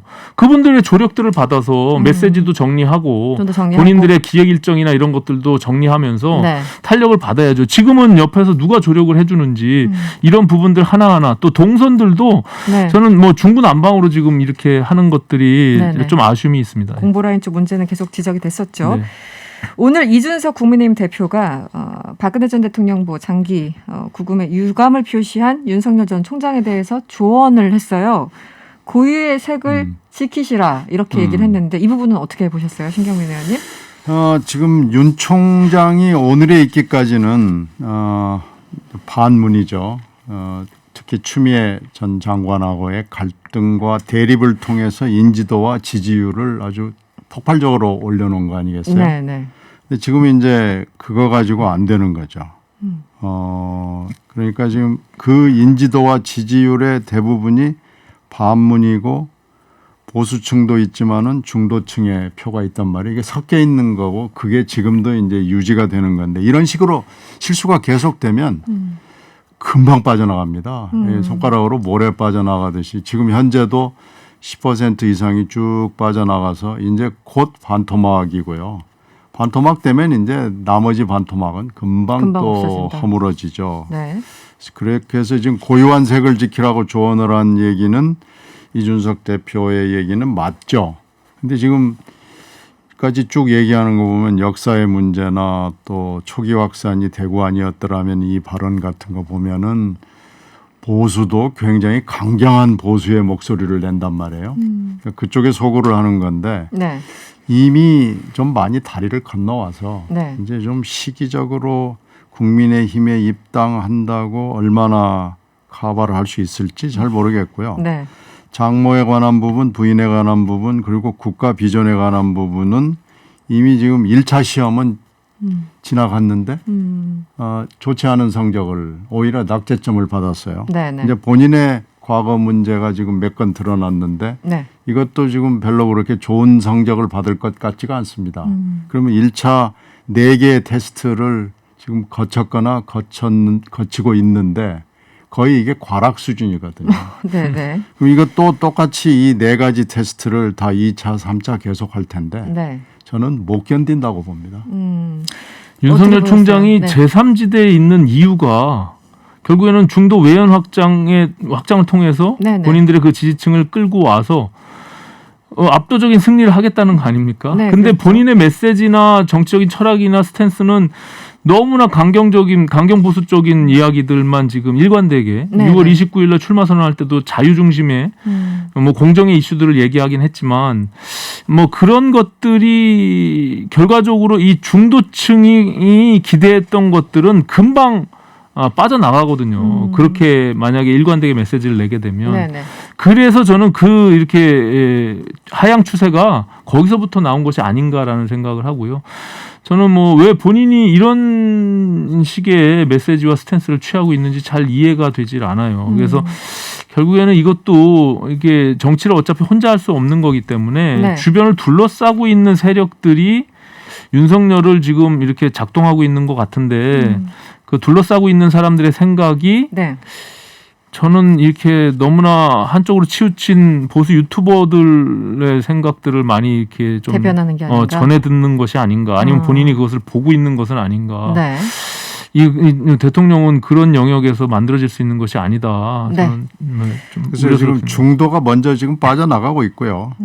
지금 보수 쪽에 있는 분들이 그래도 윤석열밖에 없지 않냐 뭐 이렇게 생각해서 남아 있는 건데 네. 이런 식으로 계속 가면 둘 다 놓치기가 쉬워질 것 같아요. 그러면 굉장히 어려워지겠죠. 의원님은 지지율이 모래알처럼 빠져나갈 수 있다라고 이제 걱정을 하셨는데 혹은 기대를 하시고 계실 수도 있어요. 그런데 어떻게 보십니까? 여론조사 기관들의 이제 분들은 확 빠지기는 그래도 좀 어렵다. 뭐 여러 가지 전망들이 있는데 의원님께서 어떻게 전망하시는지 듣고 마칠게요. 네. 제일 최악의 경우는 저는 20%, 15% 그 박스권에서 네. 떨어지지도 올라가지도 않는 그런 상황이 발생하면서 제3지대에 계속 머물고 있을 때는 저희로서는 굉장히 곤혹스럽죠. 고맙습니다. 예, 그래서 저는 하루빨리 자꾸 이제 당 안으로 들어오라는 말씀을 드리는 거고요. 네. 본인이 어느 방향으로 가야 되는지를 초심을 가졌을 때 마음을 잃지 말고 네. 이게 너무나 지금 뭐 우왕좌왕 휘둘리고 있는 것 같은데요. 예, 그만큼 사실은 이 대통령이라는 것이 또 정치 영역이라는 것이 그렇게 간단한 부분은 아니기 때문에 전문가들과 함께 손잡고 앞으로 나아가야 된다. 저는 이렇게 생각합니다. 알겠습니다. 오늘은 여기서 마무리할게요. 네. 지금까지 더불어민주당 신경민 전 의원 그리고 국민의힘 오신환 전 의원과 함께했습니다. 오늘 고맙습니다. 네, 고맙습니다. 감사합니다. 서울 시민을 위한 코너죠. 인서울 시간입니다. 오늘은 서울시 보육 정책에 대해서 얘기를 들어볼 텐데요. 서울시 강희은 보육 담당관 전화 연결되어 있습니다. 안녕하세요. 안녕하세요. 네, 담당관님 이번에 이 서울형 공유 어린이집이 새롭게 선보인다고 들었는데요. 어떤 건가요? 네, 공유 어린이집은 오세훈 시장님의 대표적인 보육 정책인데요. 그 저출생 상황에서 어린이집을 양적으로 확충하기보다는 국공립 어린이집, 민간 가정 어린이집 3개 내지 5개를 묶어서 상호 소통하고 협력하고 공동 공유 상생 프로그램을 운영해서 비용은 줄이고 서비스는 높이자는 미래 선진형 보육 정책입니다. 국공립 민간 가정 어린이집을 연계하고 공동체로 연결하겠다. 그렇다면 기존의 어떤 보육 정책과 뭐 달라지는 점이 있습니까? 네, 저희가 효과 분석을 해봤는데요. 크게 3가지로 구분해서 말씀을 드릴 수가 있어요. 첫째는 비용 측면인데요. 어린이집에서 가방이나 교재, 교구 등을 공동 구매하면 규모 경제 효과가 있잖아요. 그래서 부모님들의 비용 부담을 줄여드리는 효과가 있고요. 두 번째는 서비스 측면입니다. 그 맞벌이 부부들은 아이를 보기 힘들잖아요. 그래서 야간 보육이나 주말 보육을 같이 하고 또 요즘 아동학대가 이슈인데 아동학대 예방교육을 공동 운영해서 아이들이 더 좋은 혜택을 누리고 부모님은 안심하고 아이를 맡길 수 있는 효과가 있고요. 세 번째는 이제 보육 정책의 패러다임을 혁신하는 겁니다. 그 최근에 이제 저출생하고 워낙 감소하는 현상이 심해지고 있고 어린이집에서는 위기 상황인데요. 어린이집 간에 이제 갈등하고 과도한 경쟁을 하는 것보다는 상호 소통하고 협력해서 그 공존 상생하는 상호 유린할 수 있는 어떤 그런 방향으로 혁신해보자는 취지가 있습니다. 네, 3가지 효과를 말씀을 해주셨고요. 다 함께 어린이집이라는 것도 있다고 하는데 이건 어떤 건가요? 예, 그 이름이 이제 굉장히 좋은데요. 지금까지는 부모님이 아이를 어린이집에 맡기고 이제 어린이집에서만 아이를 전담해서 양육을 하고 부모님이 이제 관심을 좀 갖지 않고 참여를 하지 않았잖아요. 근데 다 함께 어린이집이라고 하는 것은 우리 미래사회의 주인공인 아이를 그 어린이집에서도 보고 부모님도 참여를 하고 더 나아가서 지역사회가 다 함께 참여 협력해서 그 새로운 이제 선진형 보육을 하자는 거고요. 이번에 저희가 시범사업을 하지 않습니까? 30곳을 선정했는데 신청은 이제 110개 정도가 했어요. 그 현장의 반응이 아주 뜨겁죠. 그 부모님하고 지역사회가 참여하면 어린이집의 이제 개방성이 높아질 거잖아요. 그러면 사회적 문제인 아동학대도 현격하게 줄어들 수가 있고 부모님들이 그 보육교사들이 얼마나 애쓰면서 사랑으로 아이를 보는지 직접 알게 되니까 이제 그 교사들에 대해서 감사하고 협력하는 상호 이해의 마음도 넓어지고 아이들도 더 좋아할 거라고 생각이 듭니다. 네, 다 함께 어린이집. 여기 대해서 말씀을 주셨는데 사실 이제 어린이집 교사가 혼자 많은 아동을 돌봐야 돼서 여러 가지 물리적으로 정신적으로 어려움이 많았습니다. 교사 1명당 아동 비율을 줄이는 사업도 추진 중이라고 들었습니다. 좀 설명을 해 주시죠. 제가 1월 달에 이제 보육 담당관으로 발령을 받고요. 그 현장을 50개 이상 방문했어요. 현장에서 이제 많은 얘기를 들었는데 가장 많이 얘기하는 게 교사 대 아동 비율을 그 현실적으로 선진국처럼 좀 줄여달라는 건데요. 지금은 이제 예를 들면 명세방 같은 경우는 혼자서 3명을 보고요. 만 3세는 혼자서 15명까지 보고 있어요. 교사들이 이제 굉장히 힘들 거 아니에요. 그러네요. 예, 그래서 이제 교사 대 아동 비율을 그 줄이게 되면 보육 교사들의 이제 어떤 부담도 줄어들고 근무 여건이 개선이 돼서 교사들이 행복해지면 아이들도 행복해지고 그리고 이제 아까 말씀드린 것처럼 열악한 보육 환경 때문에 그 아동학대가 발생하는 측면도 있거든요. 이런 걸 해결할 수가 있습니다. 저희가 이제 그래서 전국 최초로 그 금년에 이제 국공립 어린이집 110개를 대상으로 그 7월부터 시범사업을 시작했고요. 시범사업을 하게 되면 시범사업을 하기 전하고 후하고 어떤 변화 차이가 발생하는지 이런 걸 알아보기 위해서 설문조사 같은 것도 전문가를 통해서 하고 있습니다. 그리고 내년에는 그 국공립뿐만 아니라 민간 어린이집하고 가정 어린이집을 대상으로도 교사 대 아동 비율 개선 사업을 확대를 할 계획이에요. 네, 알겠습니다. 시간이 많지 않은데요. 끝으로 전하고 싶은 말씀 간단하게 전달해 주시죠. 아이들의 이제 어렸을 때 보육이 그 전 인생을 결정할 수가 있는데요. 그 우리 시민께서도 서울시 이제 선진적인 보육 정책에 대해서 많은 관심을 가지고 그 지원해 주시고 참여해 주시기를 부탁드리고 싶습니다. 고맙습니다. 알겠습니다. 오늘 말씀 고맙습니다. 고맙습니다. 지금까지 서울시 강희은 보육 담당관이었습니다. 우리가 사는 세상을 시민의 눈으로 보고 시민의 목소리로 들어보겠습니다. 말하는 대로 시간이죠. 오늘도 신장식 변호사와 함께합니다. 어서 오세요. 네, 안녕하세요. 신장식입니다. 네, 오늘 주제는 이겁니다. 동물이 물건인가 아닌가 여러 가지 의견들이 굉장히 격렬할 것 같은데요. 한쪽으로 쏠릴까요? 네. 동물이 물건이다, 아니다. 여러분 의견은 어떠신지 듣고 싶습니다. TBS 유튜브 채널에서 보이는 라디오로 함께 하실 수 있고요. 무료로 이용할 수 있는 TBS 앱이나 짧은 문자 50원, 긴 문자 100원이 드는 샵 0951번으로 여러분들의 다양한 의견 보내주세요.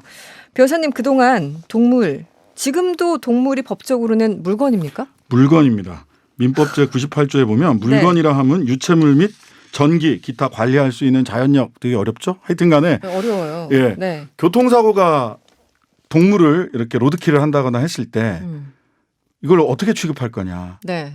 그거는 물건이 손상된 걸로. 재물 손괴가 재물 손괴. 됩니다. 재물이 손괴된 걸로 취급받고 있습니다. 그러면은 뭐 강아지가 그렇게 죽었다 하면은 강아지 얼마 이런 식으로 예, 하는 그런 거예요? 거죠. 그렇게 되는 거고요.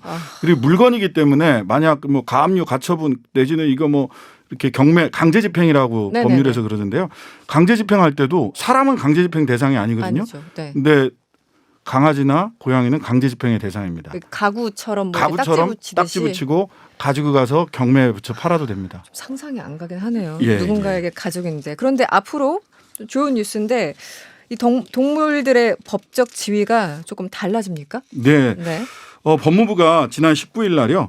동물은 물건이 아니다라는 내용을 담아서 민법, 아까 말씀드린 민법의 네. 물건 규정을 바꾸는 걸로 네. 이렇게 이제 법안 개정안을 냈습니다. 많은 분들이 요구를 했었고 네네. 사실 프랑스는 2015년에 이미 동물을 지각력을 지닌 생명체다라고 이미 바꾼 바도 있어요. 지각력을 또 지닌 생명체. 네. 그러니까 물건이 아니다. 우리는 네네. 물건이 아니다라는 정도로 일단 규정을 하는데 실은 동물은 물건이 아니면 뭐야? 사람이야? 네네. 그럼 뭐지? 그렇죠. 이분법적으로. 예. 네. 그래서 프랑스는 그래가지고 지각력을 지닌 생명체다 이렇게 규정을 했어요. 그래서 우리도 이왕 차제 사실 하려면 네네. 조금 더 적극적으로 규정을 하는 게 좋지 않을까. 그냥 물건이 아니다. 이렇게만 규정하는 게 맞는지는 잘 모르겠습니다. 네, 구체적인 내용은 조금 이따 들어보도록 하고요. 먼저 시민들은 개정되는 동물의 지위에 대해서 어떻게 생각하는지 들어보도록 하겠습니다. 쉽게 사고 쉽게 버리고 뭐 쓸모 있을 때 필요할 때 사고 필요 없다고 느낄 때 버리고 제재가 들어가니까 사람들이 조금 더 조심하고 신중해지지 않을까. 그러니까 학대나 유기에 있었을 때 어떤 책임을 져야 된다는 부분에 있어서 사람들이 경각심도 생기고 감당해야 되니까 책임감들이 생긴 점에서는 좋아질 거라고 생각이 들어요. 차에 치웠는데 뭔가 가해자가 재물손괴죄로 생각했다. 뭐 동물에 대한 뭐 장례비나 뭐 이런 거를 뭐 안 해줬다 해가지고 그런 걸 본 것 같아가지고 생명체로 봐야 되니까 보상도 좀 더 확실하게 좀 높게 해줘야 되고 뭐 앞으로도 사람들 인식도 이제 좀 더 소중히 여기지 않을까 하는. 아무래도 법적으로도 그렇게 정해지면 유기나 학대가 많이 줄 거라 생각해요 저는. 지금 보면 우리나라 법이 그렇게 동물들이 개인 소유물로 되어 있잖아요. 그래서 뭐 학대를 받거나 뭐 이렇게 해도 다른 외부 사람이 터치를 못한다는 게 그 사람 물건으로 보는 거잖아요. 생명으로 보는 게 아니라. 정비의 시간이 필요하지만 나중에는 몇 년 흐르면 당연히 그게 이제 자리 잡아서 학대가 줄 거라고 생각을 합니다. 옆에서 이렇게 사람들이 신고할 수도 있고 하니까 그런 사람들이 조금 눈치를 보면서 조심하지 않을까. 사람과 구별되는 동물의 법적 지위 확보를 주장해온 동물보호단체의 목소리도 들어보시죠.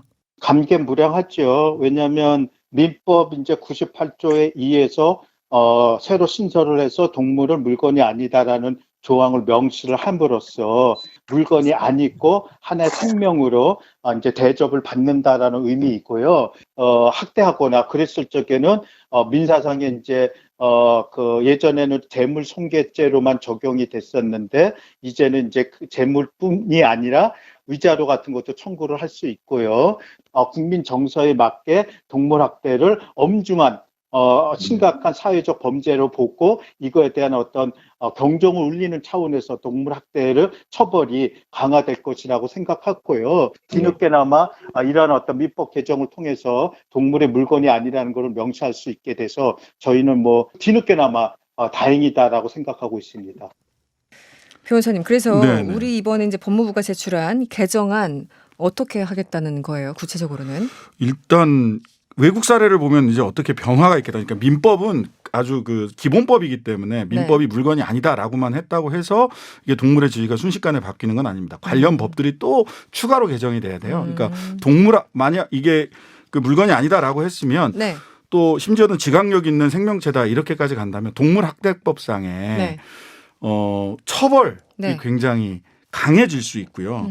그다음에 말하자면 개나 이렇게 동물들을 보면 이제 학대하거나 많이 그 죽게 하거나 하는 경우들 있죠. 주변에 그런 사고들 너무 많아요. 그런 사고들 많죠. 네네. 그럴 때도 그냥 물건 여러 개가 한꺼번에 포괄적으로 이렇게 손괴된 거다. 기존에는 이래왔거든요. 근데 이제 물건이 아니다라고 한다면 사실은 피해가 한 마리가 개별적인 피해로 산정이 되기 때문에 굉장히 처벌도 강해지고요. 그다음에 다치거나 죽거나 다쳤을 때 손해배상의 범위도 더 넓어지고 커질 수밖에 없는 거죠. 네. 예.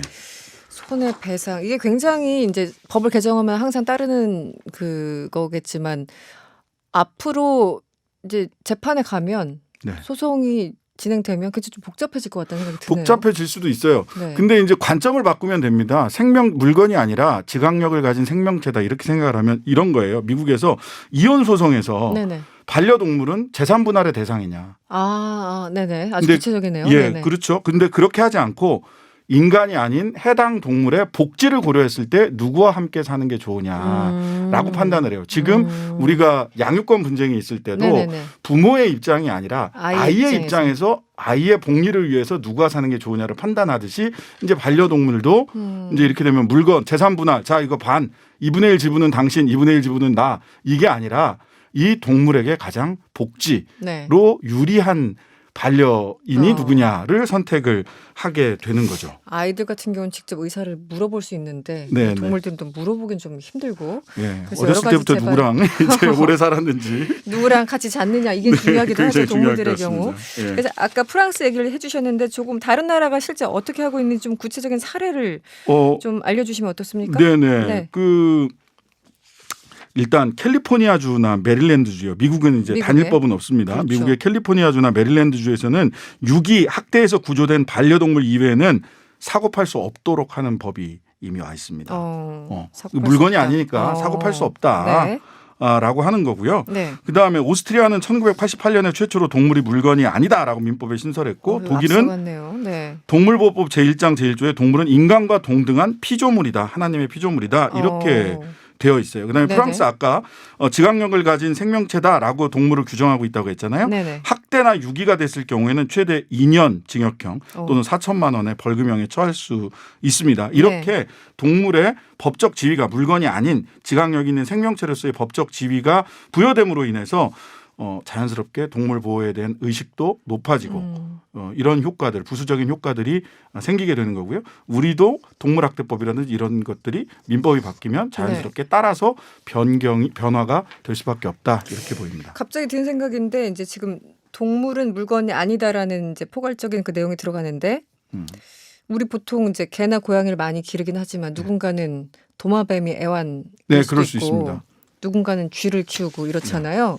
그래서 그냥 다 똑같이 동물 이렇게 다 포괄되는 건가요? 갑자기 이게 궁금한데. 그 지각력 있는 존재다라고 하면 일단 물건이 아니다라고 하면은 동물 전체를 포괄할 수밖에 없죠. 지각력 있는 존재다라고 하면 이제 지각력 부분이 조금 구분을 하게 될 텐데 그럼에도 불구하고 대체로는 그런 이 뭐 도마뱀이라든지 이런 것들은 전부 다 과거와는 다른 시각으로 동물로 그러니까 물건이 아닌 걸로 어쨌든 다뤄지게 될 거다. 알겠습니다. 지금까지 신장식 변호사와 함께했습니다. 고맙습니다. 네, 감사합니다. 0319님, 동물학대만큼은 꼭 막아야 한다고 봅니다. 동물에 대한 권익이라고 해야 할까요? 갈 길은 멀다고 생각해요. 이렇게 문자 주셨고요. 8749번님, 댓글들을 보면 개나 소, 닭 똑같은 생명이라며 비아냥거리는 사람들 많아요. 이 인식의 전환이 필요합니다. 이렇게 다양한 의견 주셨습니다. 네, 법무부가 마련한 민법 개정안 동물 물건 아니다. 이 내용에 대해서 신장식 변호사와 함께 다뤄봤습니다. 저희들 준비한 내용은 여기까지입니다. 명랑시사는 내일 저녁 6시 10분에 돌아옵니다. 편안한 저녁 되시고요. 지금까지 이승원이었습니다.